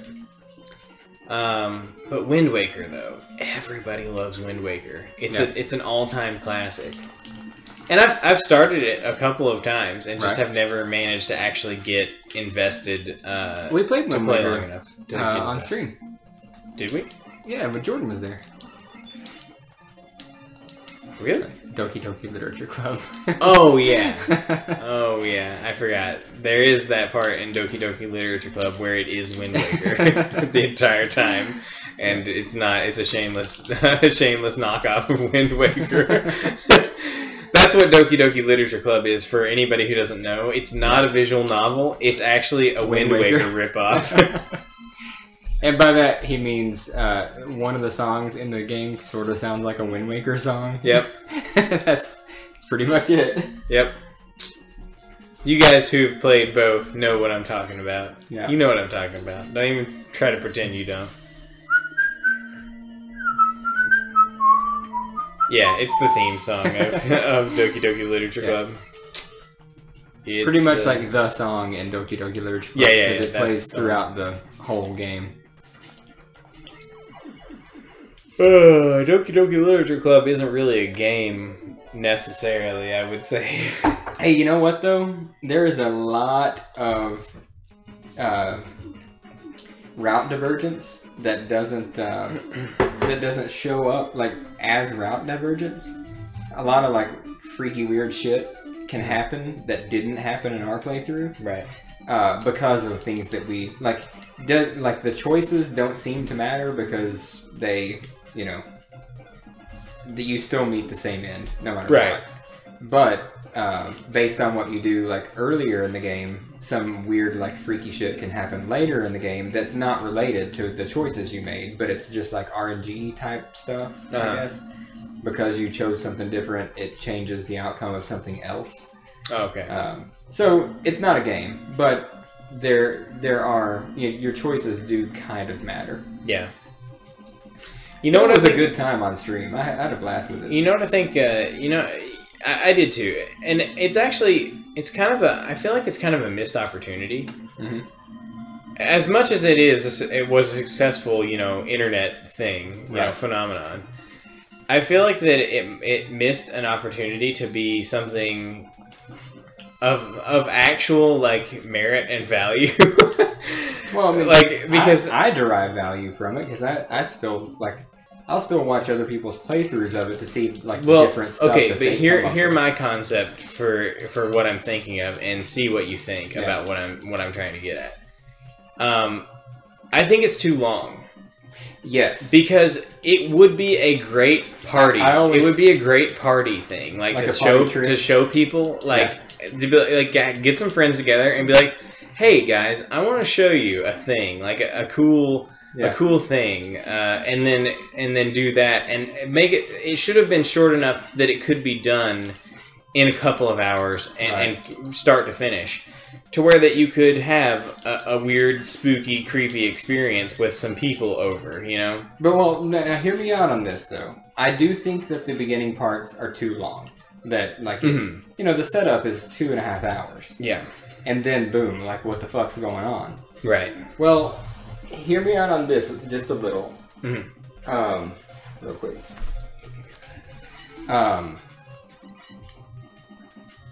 It lulls you into a false sense of security. Sure. Like, you're 2.5 hours in, and if you don't know what the game is, at that point, you just think you're playing a cute visual novel, and maybe the disturbing, you know, the whatever warning at the beginning was for, like, you know, maybe it gets into some deeper stuff later or something. Right. And you don't, because you don't know. I mean, nobody knew what the hell that was before they played it. There was no, like, hey, this game's coming out and it's going to be a real trip. It was just like somebody found it. I mean, it was a free game on Steam. Like, you know, it wasn't highly, you know, anticipated or anything like that. Yeah. So it lulls you into that false sense of security, and then just completely flips everything you know on its head. Yeah. And that, I think, like, it did well.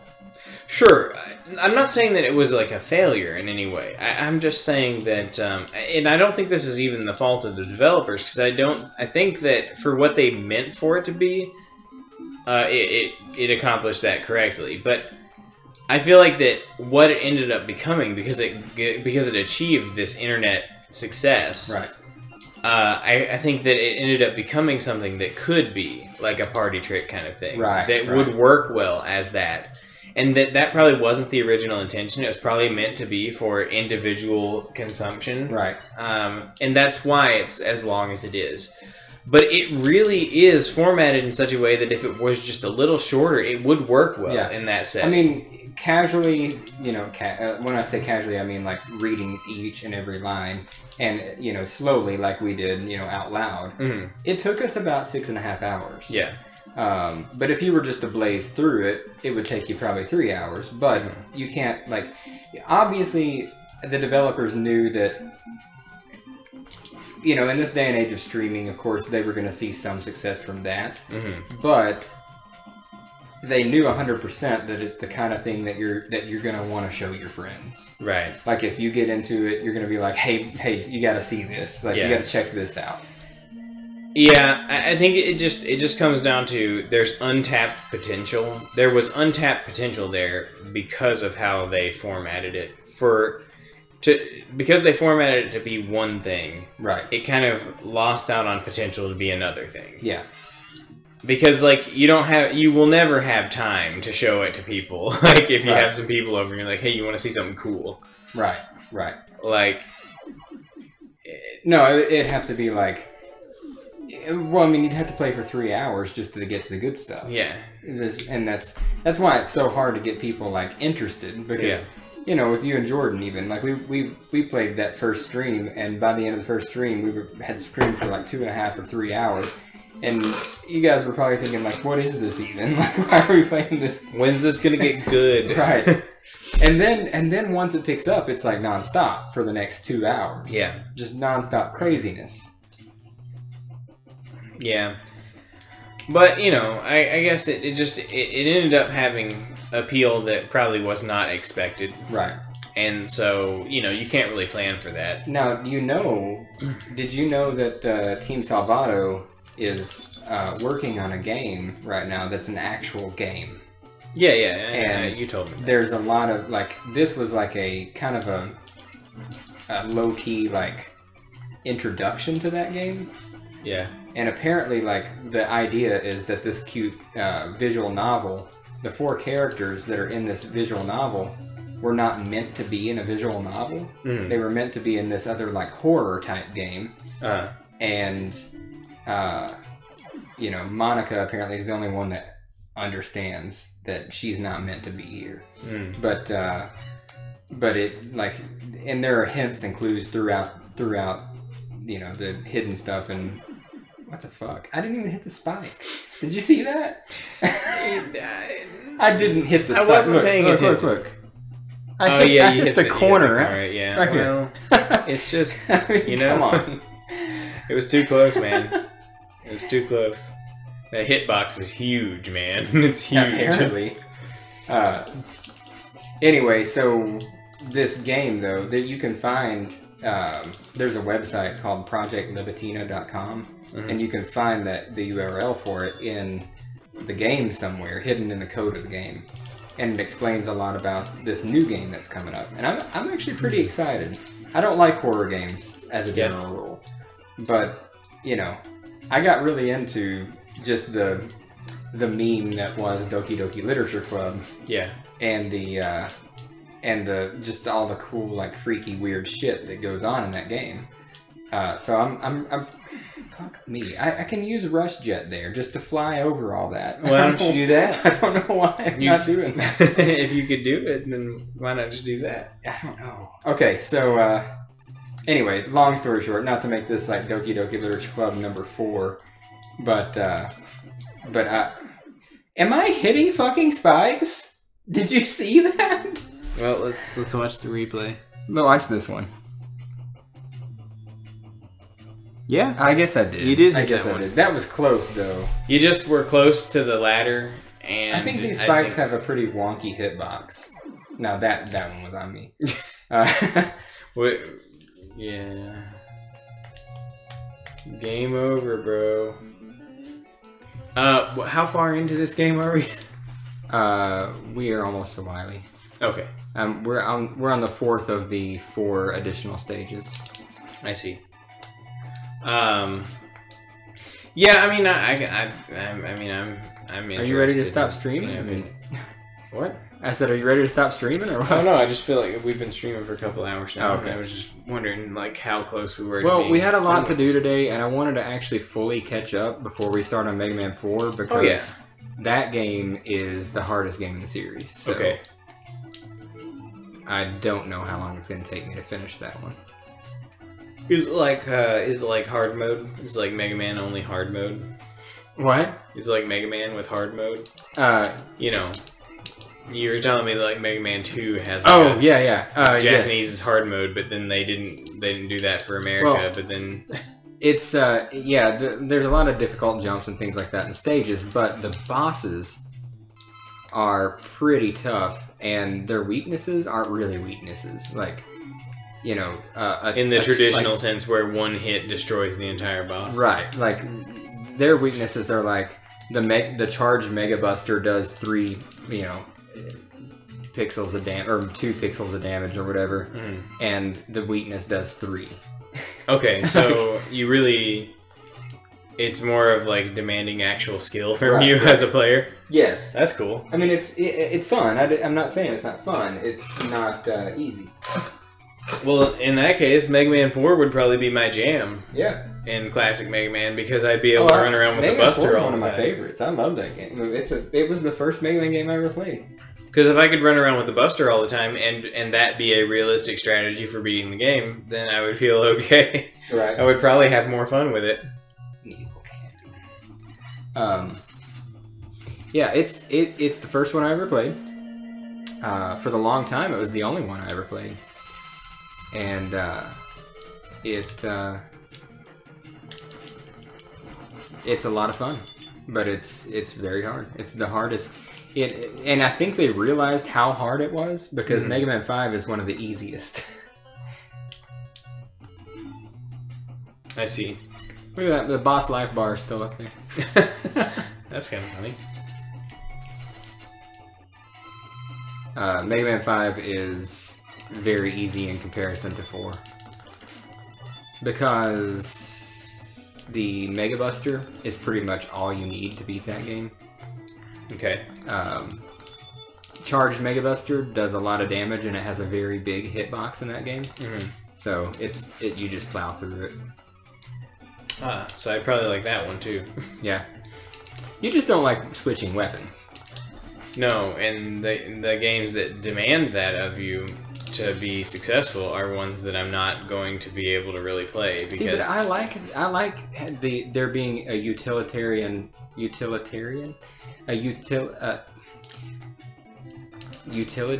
reason to use the weapons other than just being the boss weakness.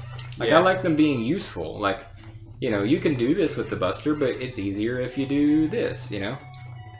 Yeah, I guess it just to me it's like the core gameplay of Mega Man is jumping and shooting. Yeah.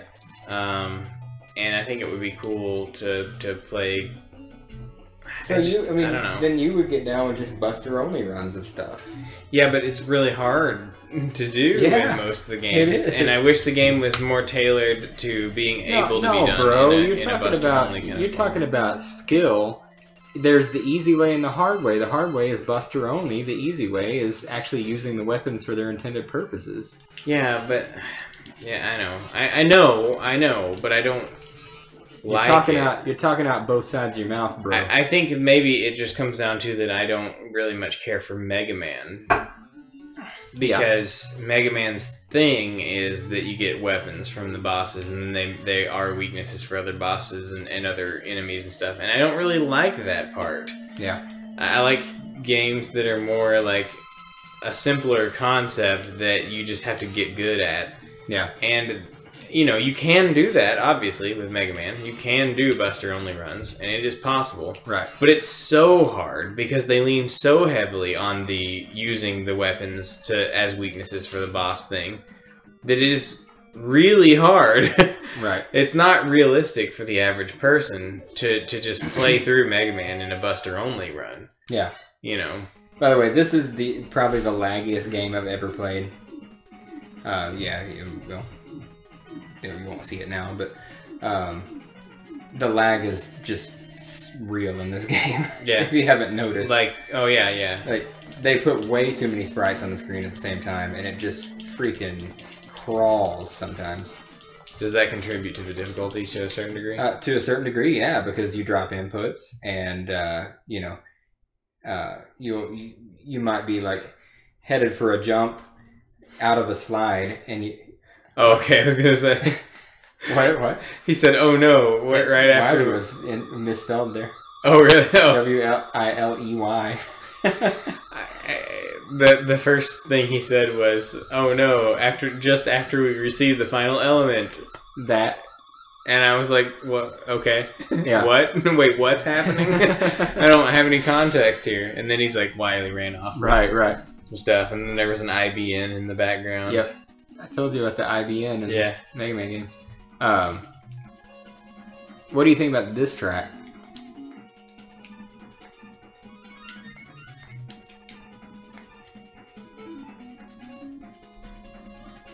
Ooh, it's kind of funky. Nice. Yeah, a little funky, like right? Yeah. Skibby doo doo doo doo da. Like a scatting robot back there scatting around. Yeah. Skibby doo da. So this is Wily 1 from Mega Man 3. Wily 1 from Mega Man 2 was also iconic, so I guess they felt like they needed to. Like, oh man, we made good music last time. I guess that means we had to make good music this time. I wonder if at the time of this game's release, Mega Man 2, Wily 1 was iconic, or if nobody even thought about it at that time. I don't know. Who knows when things become. I mean, the internet didn't happen yet, so right. Most people they kept their opinions to themselves back then. I'm sure that in most cases, it was just like. People were like, "Oh yeah, this game's got some music, It's got some music in there." Yeah. That's pretty cool. It's nice when games have music, right? I think, and the internet gave rise to a lot of conversations that we wouldn't have had otherwise. Like, I don't think kids were in the schoolyard going, "Hey, have you heard that sweet Mega Man 3 music? It's pretty good." I don't know. I mean, maybe some of those conversations were being had by like middle schoolers and teenagers and stuff, but because I could see that being a thing that me and my buddies would have talked about in school, like potentially, like, oh man, the music is really good, in that, you know, in that game. True. What's your favorite song? I don't know. I've never gotten farther than the introduction stage. I've never beaten the introduction stage. Well, luckily you have haven't heard free reign into 8 stages right off the bat in a Mega Man game. Yeah, which is another thing I love about Mega Man games. Yeah, it's just the Mega Man X games have to have that cinematic opening. Yeah.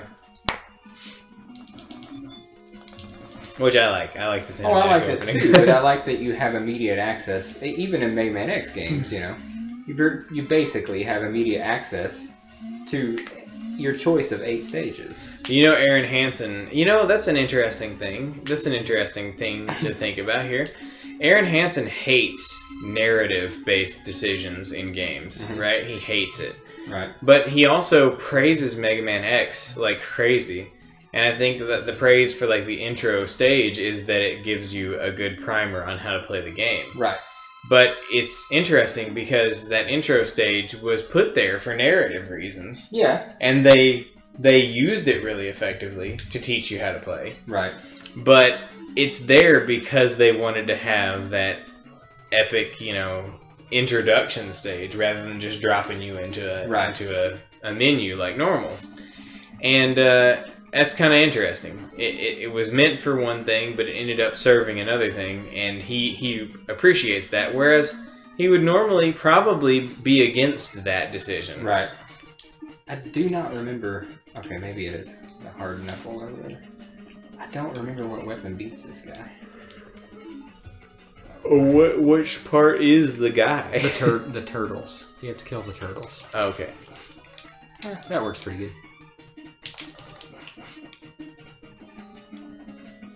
Man, this game's idea, like these early Mega Man games' ideas of bosses are kind of vague. Yeah. There are some actual bosses, but but in most Mega Man games, you get like actually in Mega Man 2, you get 2 different bosses where the boss is the room that you're in. Yeah.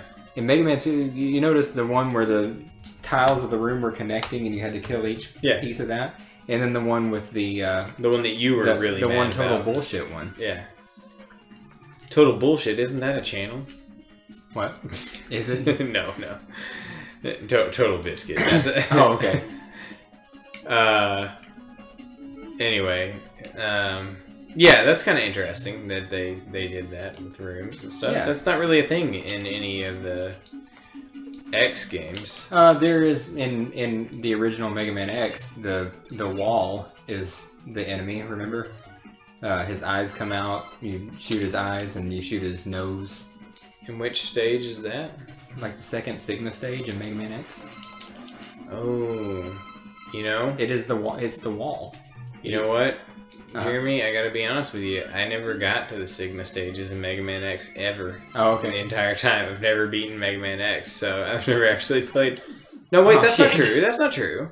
I just rode Rush Jet right into No, because Sigma in Mega Man X has, like...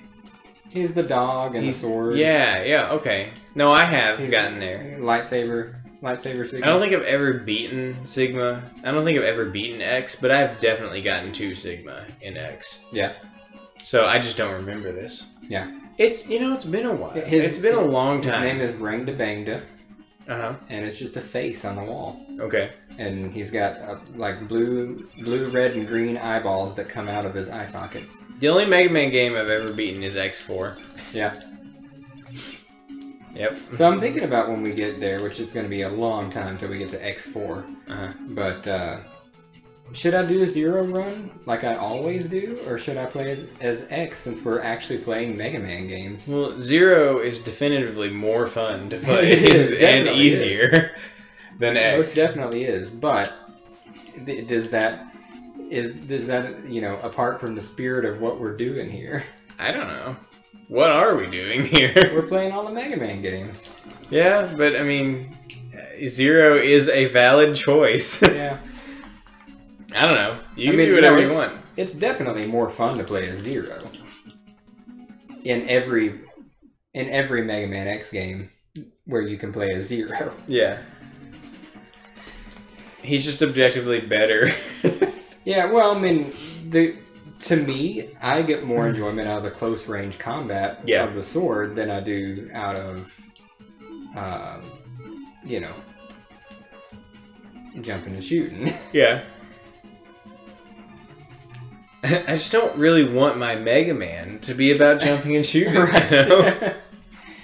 I mean, I have a ton of fun with all the Mega Man games, and my favorite 3 X games are still the SNES ones. Mm-hmm. But in every game that you are able to play as Zero, I want to play as Zero, damn it. Right. I mean, I agree. I think Zero is more fun. Yeah. Here's close range check stuff. out this lag. Watch this. Ooh, looks fun. The NES was a powerful console, wasn't it? Man. They really pushed the limits on this game, and it did not pay off. Yeah. Man, the NES, a true powerhouse. Rush Jet in this game is badass, though. Check this out. I'm not using any weapon energy while I'm not on him. Yeah. Basically, you can just jump off of him over and over and save all your weapon energy. Mm-hmm. But look how freaking awesome this is. Yeah. Like, you don't even have to play the game. I have a safety. I've got my little safety platform down there. Well, he gets stuck on stuff. But anyway, in every other game, he starts in the position you put him in and moves forward automatically. Okay. So it's more like a jet than it is. You know. So in every other game, he's less useful. Right. Super. I love. That's my favorite thing about Mega Man 3 is Rush Jet. Okay, I'm going to look up a weakness on Yellow Devil.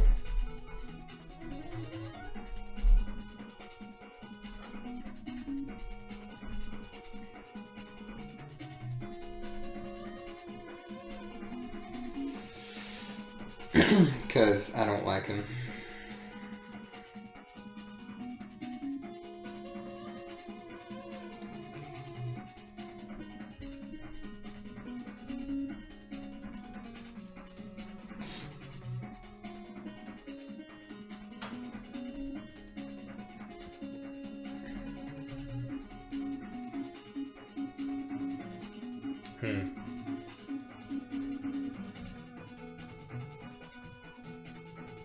Okay.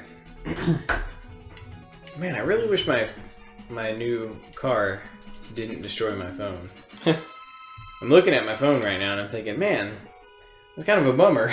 Would have been nice if it weren't destroyed. Yeah, because it was in good condition. I had just repaired the screen from me breaking it.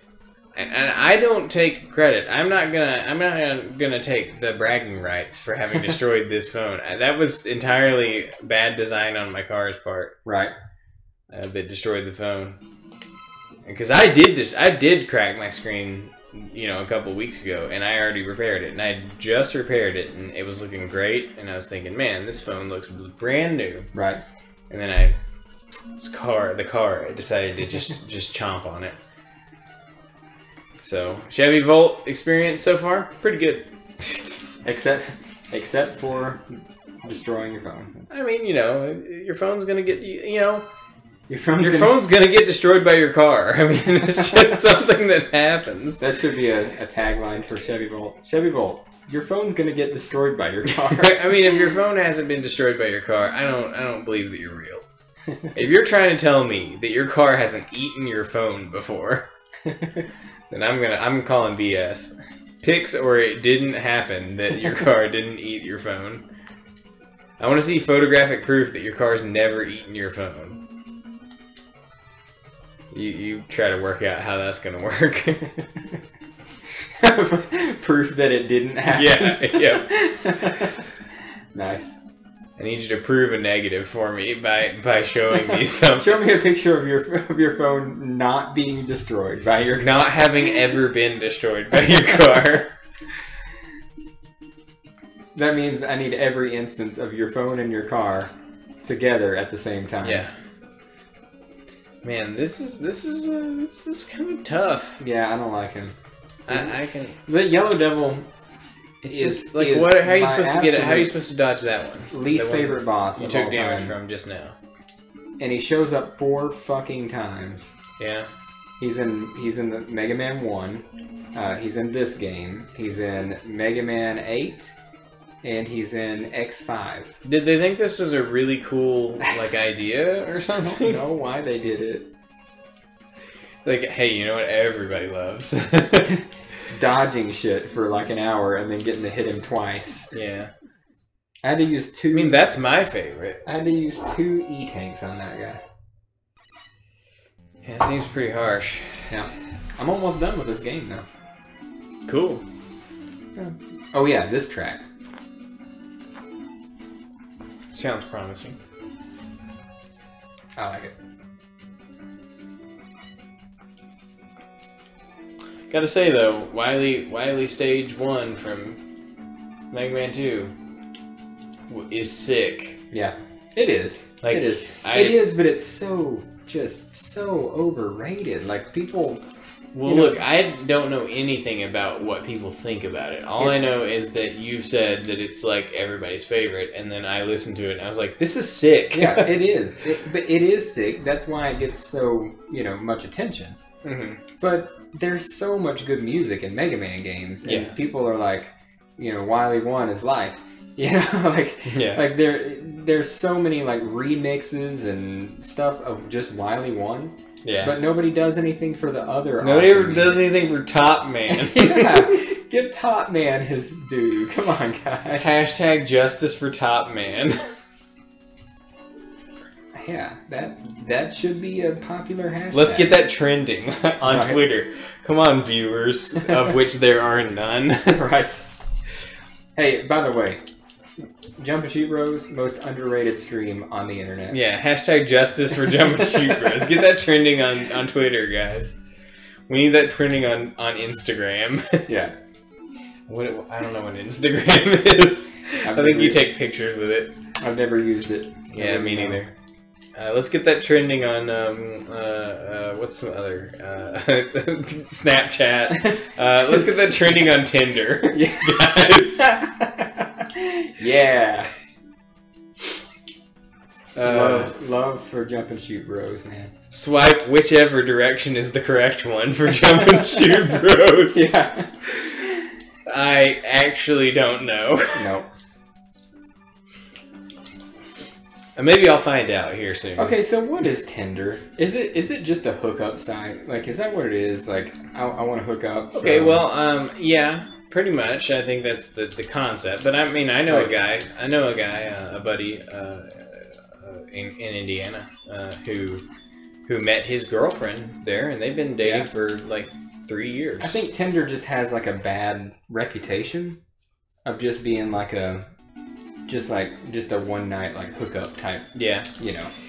Like, well, I think that's what it's... I'm in Dallas for a couple of days. You want to get together. Like, I think that's what it's for. I mean, I think it is for, generally speaking, is for casual, sexual encounters. Right. But at the same time, it can be a way that you meet somebody that you actually start a relationship with. There's so many other dating sites out there. Why would you choose that as your method to find your mate? Well, you wouldn't. You'd choose that because you want to, Are you saying like it just like turns into something more than that? Like, yeah, you get on there initially to hook up, and then you realize that you actually like this person or something. Yeah, I mean, I think there's always the potential when you're hooking up with somebody that you might actually talk to them at some point during the process. Like, no words, just action, guys. I mean, I think there's the potential. Yeah. There that you might actually talk to them and find out that they might be an interesting person. Right. That you have things in common with and might want to damn it, talk to them more rather than just hook up with them all the time. Or the one time, rather. Right. I guess that's... Maybe you do want to hook up with them all the time. Right. Like, so, that's a thing. This is an annoying boss. It sure looks like it. That is basically totally random. Once you find the right one, it's cool, but there's 2 fakes and 1 real one. So... He has no iframes, though, so you can just mash. As fast as you can mash is how fast you can beat him. Mm. But, finding the real one is the problem. Right. And also, what's up with not starting me before the boss door? Why you gotta be like that? Well, doesn't every Mega Man boss ever start you before the boss door? Every Mega Man, every freaking, what am I trying to say? Robot Master. Oh. But not every Wily stage. I see. So... This is a real problem in Mega Man 3. Here he is. So chances are pretty good if you stay in the middle in this little section here. You're gonna have a fairly good. Yeah, except for when that happens. But yeah. Oh yeah. There we go. But you might as well not bother with the top one because the amount of time it would take you to get up there, you might as well just chance. I guess you could get over on that. You could get over on the far. And then you can but you once have up just there and then once down in the middle. Yeah, I guess that could potentially give you a little bit better odds, but requires more execution. Right. So may end up just being failure. So we are at. You might be good at the game though. I mean, I never considered that possibility. We are at the boss refights now. Okay. So you're gonna kill them all in like one hit? Yeah. Because you have all the weapons? Well, no. Mega Man 3 is not quite as ridiculous as 2. Oh. But, they're not going to be that difficult. Except for, again, freaking Shadow Man. Who had a top spin around on him. Well, I mean... It seemed to have gone pretty okay whenever you fought him. Yeah, I mean, I'm getting better at it. When I first started practicing this, it was like 1 kill for every 6 or 7 deaths. Mm. And, then, completely running out of topspin because it's a glitch. Yeah. Which is the stupidest glitch. Well, back in the day, they couldn't just do a patch on these games, so they had to make sure they worked perfect before they shipped the cartridge. Right. Yeah. I remember the good old days whenever they couldn't patch the games, and everything always worked perfect from in the cartridge. That's a funny thing. Like, there's truth to that. Like, his games get released just not finished now. Right. They just don't finish them now. But. At the same time, though, these were not the glorious days when games all worked perfectly. No, they shipped them out with shit tons of glitches, and then you just exploited the glitches, or you cried when the glitches did not work in your favor. There's a thing in QA testing, in the world of QA testing, called a known shippable, where it's a glitch where QA finds the glitch, and everybody knows about it, but they just say, well... It would take too much effort to fix it, and it's a rare enough occurrence or a game-ending glitch that we can accept shipping it with that glitch in it. And so that's the world that we lived in the cartridge time, is the world of known shippables. Mm-hmm. Now it's like, more than likely, even minor things are eventually going to get fixed by patches, even though the games come out in a horribly unfinished state. Right. 6 months from now, they'll probably be in pretty good shape. Right. So, is it a good trade-off? Probably not, but it's not all bad. Right. I mean, I like glitches, honestly. Like, sometimes they make games more fun. But there are glitches that happen in games, especially these days. It's become very common for there to be just hard man if you missed him the first time. He looks awesome. He is awesome. There are a lot of instances of games that have game-breaking glitches. Yeah. Out of the box, and that wasn't as common. Right. Where you just do something mundane and normal, and it completely breaks the game and ruins your save file. I don't remember who beats Top Man, because I always buster him. Oh, it's Hard Man's weapon, and it sucks. I would much rather buster him.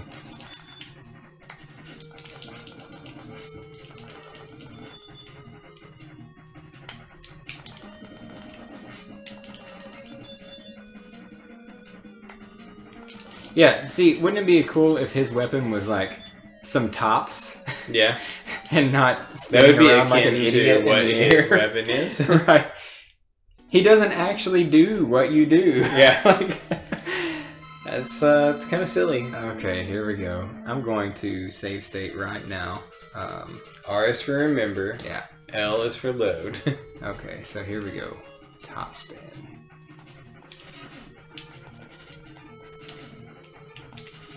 Did you see that? Yeah. How was much? Like, yeah. Okay, cool. That was the only one I was any concerned about at all. So. Oh, you like speed runs, right? Yeah. I've got an interesting thing that I watched a video about recently that I thought was kind of neat to think about. And I wonder what you think about it as a PewDiePie's speed runs episode the other day. No, but I did watch that. Yeah, dude, I love PewDiePie. Dude, when you told me that he was doing different stuff, I had no idea. Yeah. So I went back and watched like all of his Luai and all of Skidit to do. Yeah. He's hilarious. He's a hilarious dude. And I never gave him any credit for it because all I ever knew of him was his Amnesia Let's Play days. Like, that's when, Slender and Amnesia. Yeah. Those were the ones funny in the Let's Plays. I couldn't stand his outbursts and stuff, though. No, really, not that. But it was not okay. But what's really funny is that he's like, I have never raged in a video game. I have never died in a video game. Yeah. I love that about his new show because he's just an internet funny man. Yeah. And he really is. He's great. I love him. And I'm really glad that I've turned around on him because, like, I would be missing out on some great stuff if I was still stubbornly holding on to the I hate PewDiePie thing. Right. But anyway, that's not what I want to talk about, though. Okay. I actually want to talk about a thing that is happening with the BioShock Infinite speedrunning community, which I know you don't know, probably don't care about anything about BioShock Infinite, but something interesting has happened that I think has ramifications that a lot of people think have kind of far-reaching ramifications for speedrunning in general. And I want to know what you think about it. Okay. Basically, BioShock Infinite runs. There is an RNG thing that happens in about 30 minutes into a run, where there's an item that drops at a 1 in 50 chance in a particular treasure chest in one spot in the game, right? So you have a 1 in 50 chance of getting an item that allows you to do it basically allows you to do exploit a glitch. It's not really a glitch. It's a like running speed boosting glitch by using the effect of an item in combination with some other stuff to allow you to move, increase your movement speed throughout the game for the remainder of the run. And it's what has established the existing speedrunning record in the game is somebody got lucky. Well, I mean, it was skill, obviously a skilled run. Right. But it hinges on getting this 1 in 50 chance item in the first few tries, because the longer you spend there loading the save over and over again and trying the chest and hoping that it works out in your favor, the more that cuts into the rest of your run. So you basically, no matter how skillful you are at running the game, if you hit that RNG wall and get screwed by the RNG, you won't get a good time. And it became so frustrating for people that the community around running BioShock Infinite pretty much dried up because nobody wanted to do it anymore. So as a solution to keep BioShock Infinite from becoming a dead game in the speedrunning community, they came up with a hack that eliminates the RNG aspect from it and ensures that you always get the item when you arrive there. They've hacked the game to where that it takes that element of randomness out of that particular thing because it's such a critical item to running the game. At least the way it is run currently. And they have whoever it is, like some major group that tracks speedrunning, I forget which site it is, has accepted that runs using this hack will be considered any percent, valid any percent runs. With the hack. And what people are concerned about is that if this becomes the norm, that any kind of RNG element that is like not beneficial to, or that can make a run frustrating, like any kind of things that an RNG element that could end a run, a decent amount of time into the run. People are concerned that it's going to become commonplace to just start patching out anything that's inconvenient to the player, because of the precedent that's kind of being set here. But okay, so I think I get kind of the point. But the way I feel about it, if you're running it like in a race setting, and somebody gets that item and the other person doesn't, it's like, too bad for you. Like, I got it and you didn't. If you're running it like to try to get the world record, then you're just gonna keep resetting until you get the item. I don't really think that patching it out where you just always get that item was the right thing to do. I don't agree with that. I think that, I mean, if something is random luck, random chance, if you want to run the game and you really seriously want to try to get world record, you're just going to have to reset until you get the item. Well, and the only reason this happened was because there was fear that the game was going to stop being run. Because it's so frustrating to run. For that reason. But what I think most people are concerned about is, first off, setting a bad precedent where anytime anything inconvenient in a game... I mean, this is exceptionally inconvenient. Because you have to play the game for 30 minutes before you find out whether or not you're going to get screwed. And that's a pretty substantial amount of time to invest in a run that might end up just, you have to start over. True. So I get the plight of the BioShock Infinite speedrunner and why this would be frustrating, but at the same time, if you accept that this is the only way to run the game, then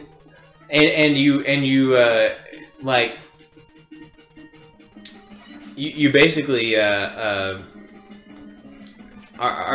essentially solidifying that thinking that this is the only way to run the game by patching that in that way, as if it's just a given that there is no other way to run the game. And do you not think that and I think a lot of people are thinking this, but would you not think that would stifle creativity or exploration into other methods for running the game faster, if you just assume that this movement buff is the way to run the game?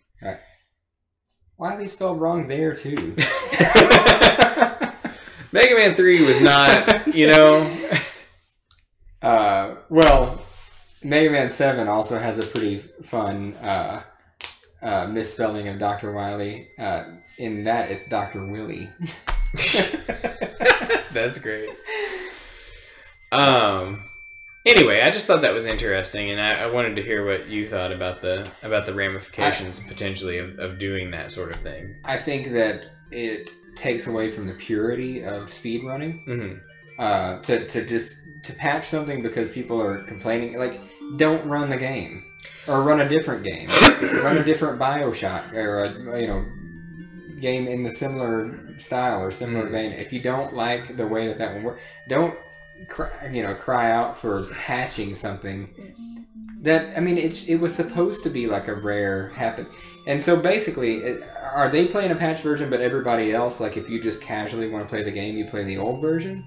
Or does everybody who plays that game get this premium item at this point in the game? I think if everyone is running, anyone who's running the game will have patched it.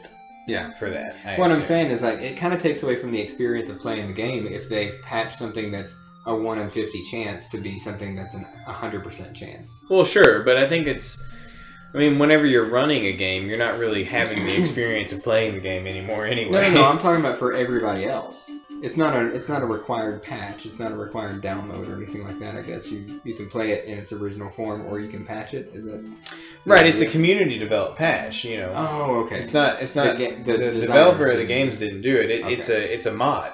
I see. It's a mod for the game, and it was developed by the people who were running the game and frustrated with I think it's cheap. Well, here's the thing. Like, what a lot of people are saying, and that they don't understand, is why they didn't just create a category for the patched version of the game. Right. Because that would make sense. If you say, well, we want to run the game, and we want to try to we want to eliminate this element of randomness so that we can see who can get the fastest run based on skill alone. Right. And in that case, I understand why you would want to do that, but have a category for that. The problem is that they consider these to be valid any % runs. Right. Which invalidates all of the runs that were legitimately achieved with the RNG in place. Like, that, it's weird that they would allow it. And you bring up a good point too. Like, a lot of times, just from grinding other, like, alternate paths, or grinding out, trying to find a possible faster way to do it without the 1 in 50 shot, is where a lot of the game-breaking glitches and the, out of bounds stuff and whatever comes from. Yeah. Because it's, it kind of does away with the need for exploration. If you can just get a 1 in 50 shot, super item right off the bat without having to work for it. Like, the frustration with the RNG there would be, I would imagine, a major driving factor in somebody trying to find a different way to make up that time. And if you patch that out, then now where's the drive to try to make that time up? Right. Because it takes away that thing as being something we need to get around. I don't know. I mean, I don't care about speedrunning that much, but I thought it was interesting just because of the fact that you are into speedrunning, and I thought it would be something that would be relevant to you. I will say that I don't think the speedrunning community as a whole would take that very well. Yeah. Like, I don't think that it's going to be... I don't think it's going to be an across-the-board, like, let's figure out a patch that's going to make the game that I'm running easier, and then pitch that to the speedrunning community and have everybody, jump on board. Right. I don't really see that being a thing, but I don't really think there's a lot of luck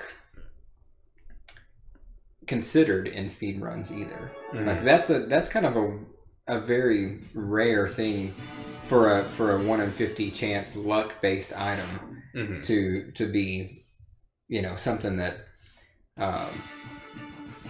determines whether or not you get a good time. There's something that happens in Ocarina of Time runs. There's like some sort of like 1 in 10 chance random item that happens like several hours into a run of the game or something. Oh yeah.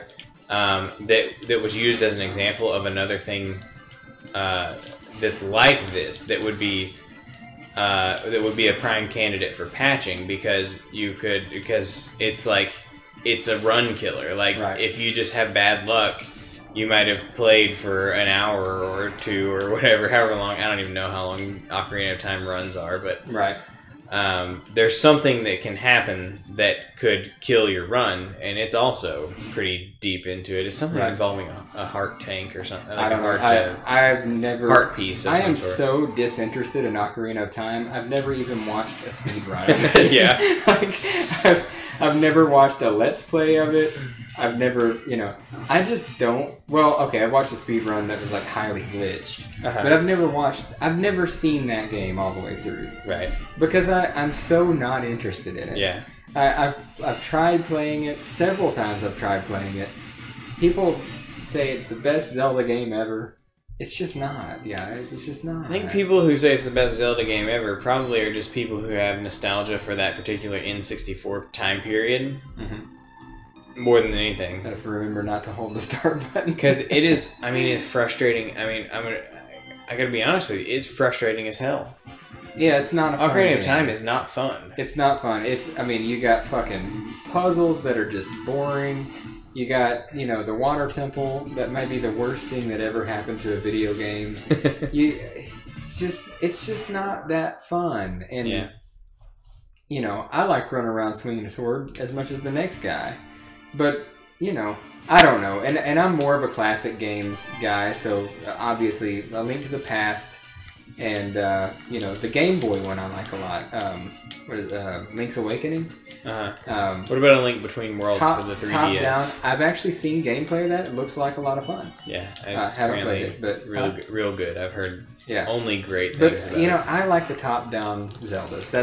That's what I like, and so the branch into 3D. Now, obviously, you got things like Skyward Sword, which were just not great games. Yeah. But even Wind Waker and stuff, I know I can get over the art style enough to give it a chance. But I don't think I'm gonna like it as much as something like A Link to the Past, just because it's not the format that I like. Yeah. I like top-down Zelda games. But I'm a 2D guy. I prefer to play 2D games any day. Yeah. I'm down with the third dimension. So, can you see a difference in the skill level between Mega Man X and Mega Man for me? Yeah.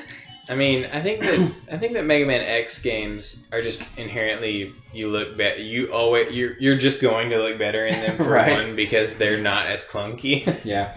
But also clearly you are better practiced at the X games than the classic Mega Man games. Yeah.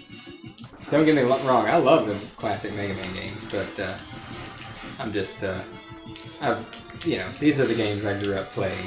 The classic Mega Man games, I played a little as a kid, but as soon as X came out, that's it. That's all I played anymore. It was just better in every way. It was. So on stream here, obviously we're going to go through all these games in order.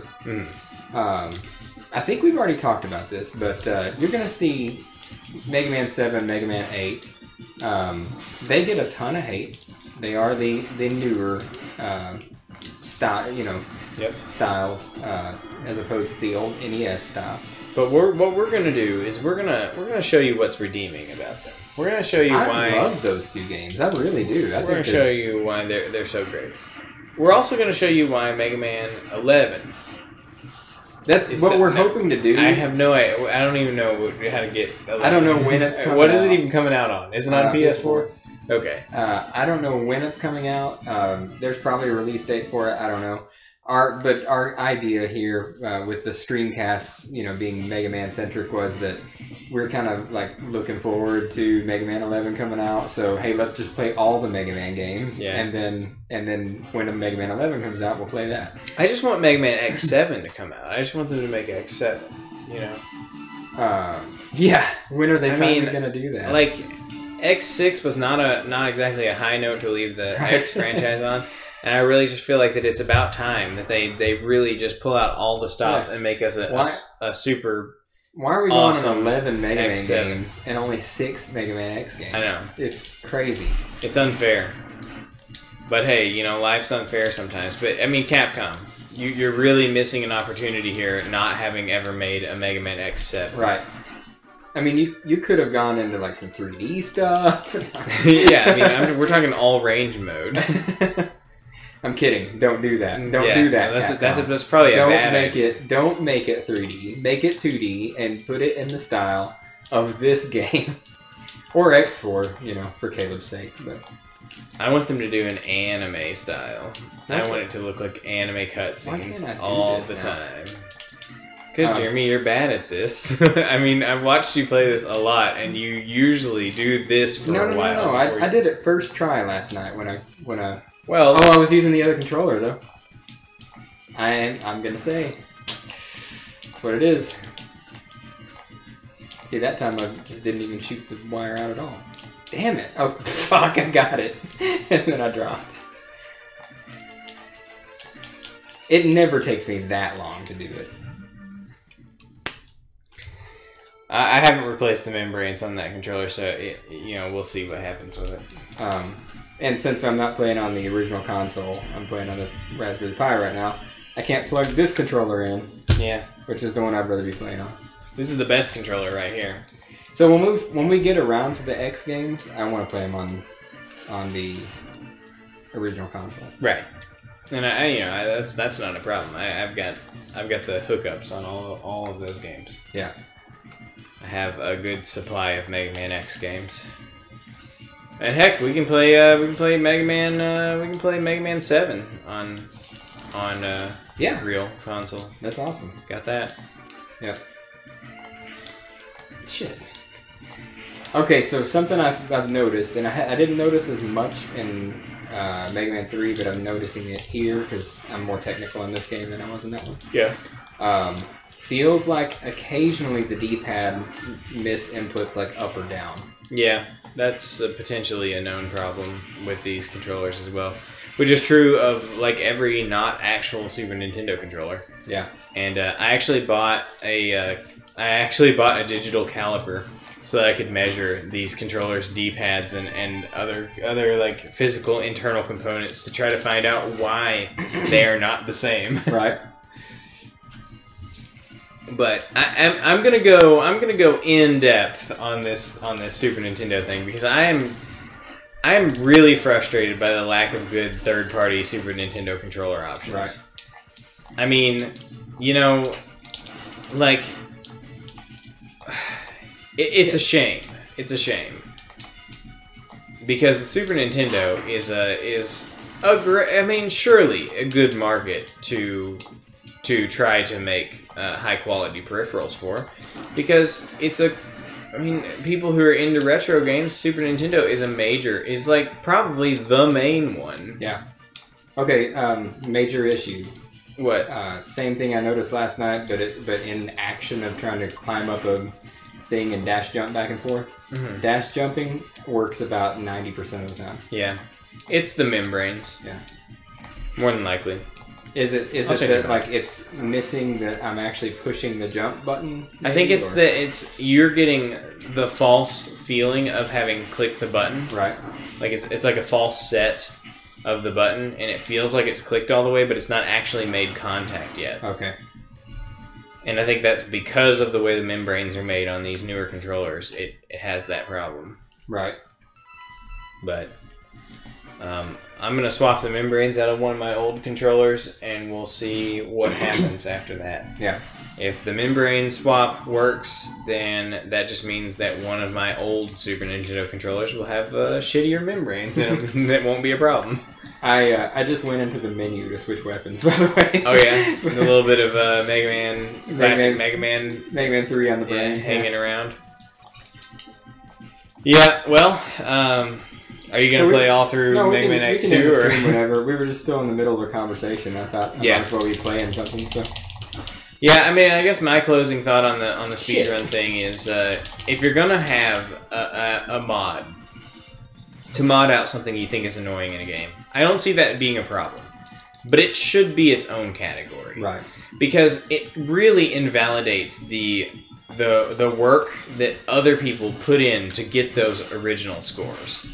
people who speedran the game and achieved the times that are currently that were up to that point, the records, were people who put in the work right to make it happen. They didn't they put in hundreds of hours of just grinding that first 30 minutes of the game only to find out that they had to do it again. Right, and they didn't just play the game well. They played the game well over and over and over again until finally all of the luck worked out in their favor, as well as still playing the game well. I mean, that actually is a much bigger show of skill, because not only did they have to do it 50 times to get it once. Mm-hmm. They also have to play the rest of the game really good. Yeah. Meaning that first 30 minutes is not the only part of the game. Right. There's more game left after you get that item. Yep. So you first have to be really good at the game and then be really good at luck. Yeah. Well, and by that, you really mean you have to be willing to try over and over and over again and put in the time to get that score. And so now that they're accepting those scores, and there will probably be faster scores than whoever held the record previously, that person's work is basically being thrown out the window. Mm-hmm. Because now somebody else is going to get the score and not have to have put in the work. Right. To get the luck aspect locked down. And it's kind of bullshit. Yeah. Now, if it was its own category, it would be no problem. Right. But, I mean, they already had a way of combating this before they did the mod, which was that there was a special category of the game that was a no items category. Mm-hmm. No special items category. Yeah. And apparently it just didn't pick up. Then you just proved my point that I was about to make wrong, but most legit, serious speedrunners would probably run that category for that reason. Yeah. Because that takes the question of that item out of the equation. But the thing is, I mean, I'm not into speedrunning. Yeah. So I don't know a ton about it, but one of the videos I was watching about this particular topic was saying that the reason that category never picked up in popularity is because there's an obsession with the any percent run category. Yeah. And as if that in the speedrunning community, it's as if that category specifically is the only one that matters. Are you talking about in most games or in just that one? I think it's in general in most games what they were saying is that the any percent run is the only one that really matters to the community. A lot of people do 100% runs in a lot of games. Yeah, but there's also low percent, meaning get as little as you possibly can. Yeah, and that's not a very popular category. But is it safe to say that the any percent run is probably the most popular category in any given game? Generally, yeah. Because unless any percent, unless 100% is generally faster than any percent. Right. Like in Mega Man X, 100% can be faster. Well, no, I think 80% is still faster in X, but 100%, you get the Hadouken. So, this game you play any percent. Even though you 100% the game, it's any percent category because you don't get zeros parts. Right.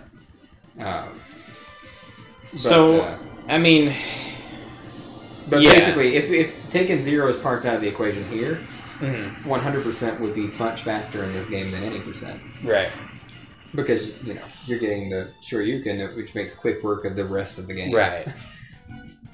But theoretically, in most games, any percent is going to be the fastest run because you don't have to complete all the, you don't have to complete the game. You are avoiding unnecessary stuff and getting the fastest route to completing the game. Yeah. And so that's the one people care about the most because it's the lowest number, Right. And so even though those other categories would be more of a demonstration of actual raw skill. Yeah. That's not what speedrunning is about. Right. Speedrunning is about being technical. Yeah, so I guess it's just... I don't know. It just seems like maybe people should have just sucked it up, and if you want to have an any percent record, you have to put in the work. Right. And if they had a separate category, any percent plus mod, then that would be fine. Right. But it had to be separate. I think that, it definitely calls for a separate category, because then you're not playing the original game. Right. You're playing a mod of the game. Now, what would be... Here's an interesting alternate question for you. What if the developer of Bioshock Infinite patched it later? Like, actually... Let's just imagine that they cared what the speedrunning community thought about anything, which I imagine they don't. But let's imagine that the developer of Bioshock Infinite still existed, for one. Let's imagine that Irrational Games... That, by the way? Let's imagine that Irrational Games was still a studio that still made games, and didn't close after Bioshock Infinite. Okay. Because Bioshock Infinite was a phenomenal success that made immense amounts of money, but not enough. Oh no. Like to make up for the budget? To make up for the projections that the company, that 2K Games wanted it to hit. I see. Like, it was an incredible success, and it did make its money back. I mean, it was successful by every metric except for that they projected it to be more successful than that, so they closed the studio. Okay. Yep. That happens all the time. Rockstar did it with... shit, I can't remember what the studio is called now. Yeah. But the guys who developed LA Noire... right. That game was a huge success, but wasn't as successful as they hoped it would be, so they closed the studio and decided not to make any more games. Now they are actually making another LA Noire game. Yeah, they are. That's what I was going to say. But like the studio that made it made that game, and then they closed the studio. Right. That's really common these days because they spend so much money on these games that if they don't hit their projections, then they're like, well, shit. I mean, I guess. We're not gonna make any more of those, right? Because it wasn't worth it to us, I guess. But it's because I think their projections are probably unrealistic on a lot of these games. Yeah, I mean that makes sense. But at the same time, if it's a good game that sells well, and you didn't lose money on it, maybe the next game that this team develops will be the one. Like.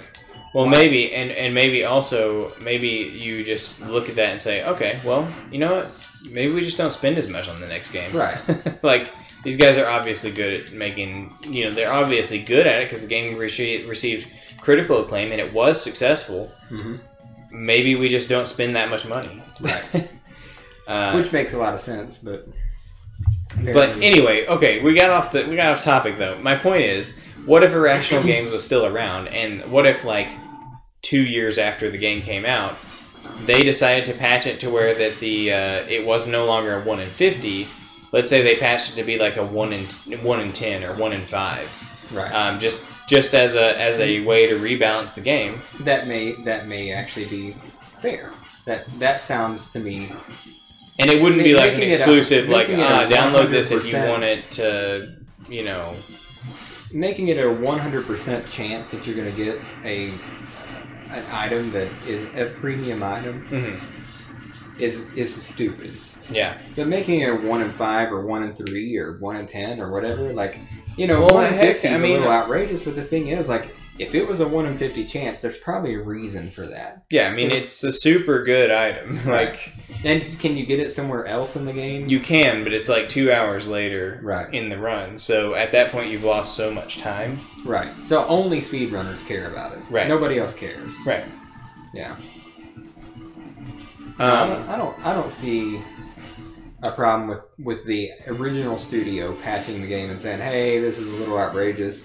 We're going to make it a little more." But then that brings up another question, which is, if the developer patches a portion of the game that has major effects on how the runs go, does that not fragment the existing runs? And is there any way to separate? And because that does happen. Developers do patch games in such a way that they remove glitches that maybe were exploited or change something that works out in the favor of a run. How is that handled generally on newer games? I'll say that whatever the most popular category is what is going to prevail as what people recognize. Like people who follow speedrunners, like if their guy did it the legit way back in the day, they're gonna be on his side. But whoever the more popular runner is, or whoever whatever most people are doing now is what's going to be recognized. So your old run where you did a really great job, you know, but somebody else has beaten you because of this new patch. If the patch is the new way that people are playing the game, they're not going to give credit to the guy who had the slightly slower run that that used to be like the record or whatever. It's going to be forgotten, right? Basically. I just wonder if, like, in the database, in whatever database, they would put like a little asterisk that says, you know, this was a pre-patch run or whatever. Right. I don't know. I don't know. I don't know. I don't keep up with like SDA. It's just weird because like since these newer games do have the ability to be patched, it kind of, it's like kind of weird, honestly, because you know, you might be playing a game that just doesn't actually play the way it did before, right? And that's not something that has been the case for older generations. Yeah. I don't know. Maybe speedrunning isn't really necessarily going to be super viable in the future because of those kinds of things. Yeah, I mean, honestly, speedrunning is mostly made up of classic games or games that are 5 to 10 years old at the minimum. Right. You don't see a ton of new games. Now, I'll tell you though, nobody's watching the stream, but if anybody was, or if they were watching, or if they watch it later on YouTube, dude, go watch the AGDQ 2018 run of Nier Automata. They called it Nier Automata. Yeah, I think there's some. Really what it I don't is? know what it is. To be honest, I think it's. I think it's Automata. Okay, well, go. Because whenever you're its root word is automaton, and I don't think that you call them automatons. Well, I mean, everybody has their way of pronouncing stuff that's not pronounced in game. You know, if it's not pronounced in game, there's no way to know what it's actually supposed to be. So it could be automata. Anyway, so Nier Automata, it's half coordinated is the runner. Dude has a degenerative disease where he can't use one of his hands. So he plays freaking he speed runs Nier Automata with one hand, and it is freaking insane. The tech that he does in that game to speed run a game when he only has one hand to use, it's crazy. Yeah, and you need to watch it. Anybody who's listening needs to go support that guy because he is a freaking rock star. Well, that's cool. I will probably watch that because I've played the game and I would like to see a speedrun of it because that's just interesting to think about. It's pretty quick too, an hour and something. I mean, yeah. It's for ending A, you know, or whatever it's called, like the first end. That makes sense. But really awesome, you know. And I mean, he's like flipping and jumping everywhere and going out of bounds and all kinds of stuff with one hand. It's just like I couldn't even begin to start playing that game pretty good with two hands, like because you know I'm not that great at 3D games anyway. Yeah. But just watching him. I don't know. I think you'd be okay with Nier. Yeah, it's not. No, I want to play it. Like I mean, it's not like super. It's not like super technical like Metal Gear Rising. Yeah, it's much more. You can pretty much Kingdom Hearts it. You know, just mash that that attack button a lot. Mash that subscribe button. I mean, there is there is a heavy and light attack, and you can switch up your swords and stuff. There's actually, I mean, it's an RPG Square game, right? Is it Square? Yeah. Okay. It's Square, but it's also Platinum. Yeah.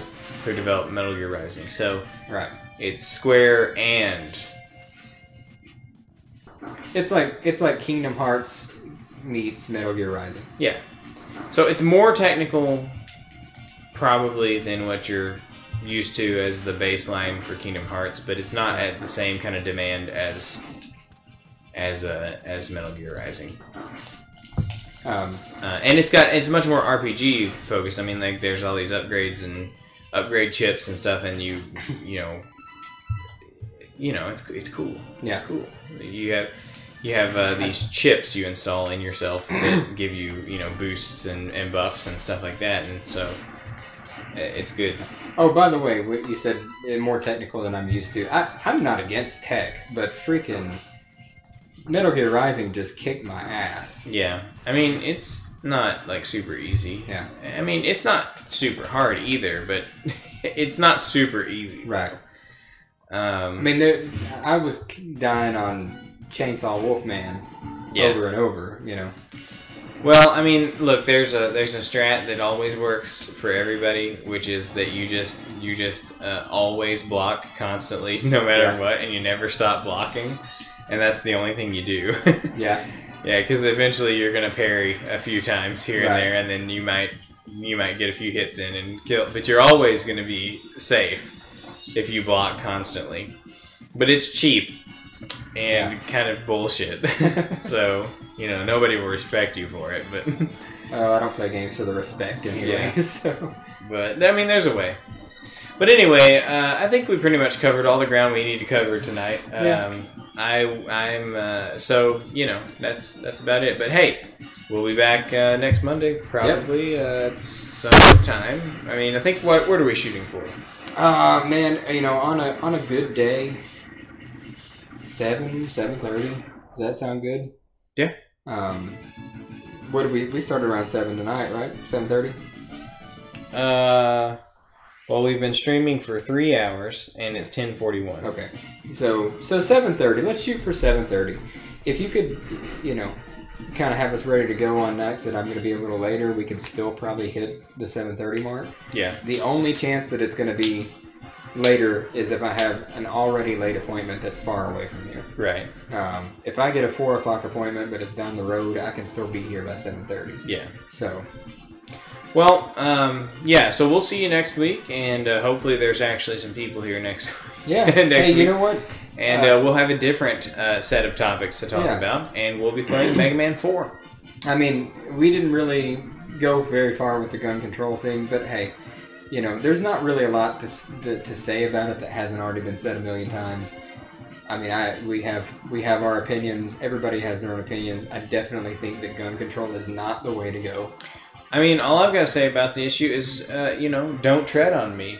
Don't tread on me. Right. I think that's all that needs to be said. Yeah. It's, you know, it's an outrageous conversation, but it's one that I can't believe we're having, but we're having it. So yeah. But anyway, yeah, next week, guys, Mega Man 4, it's going to be awful. It's going to be so bad. Yep. Just get ready for a lot of spaghetti all over this room.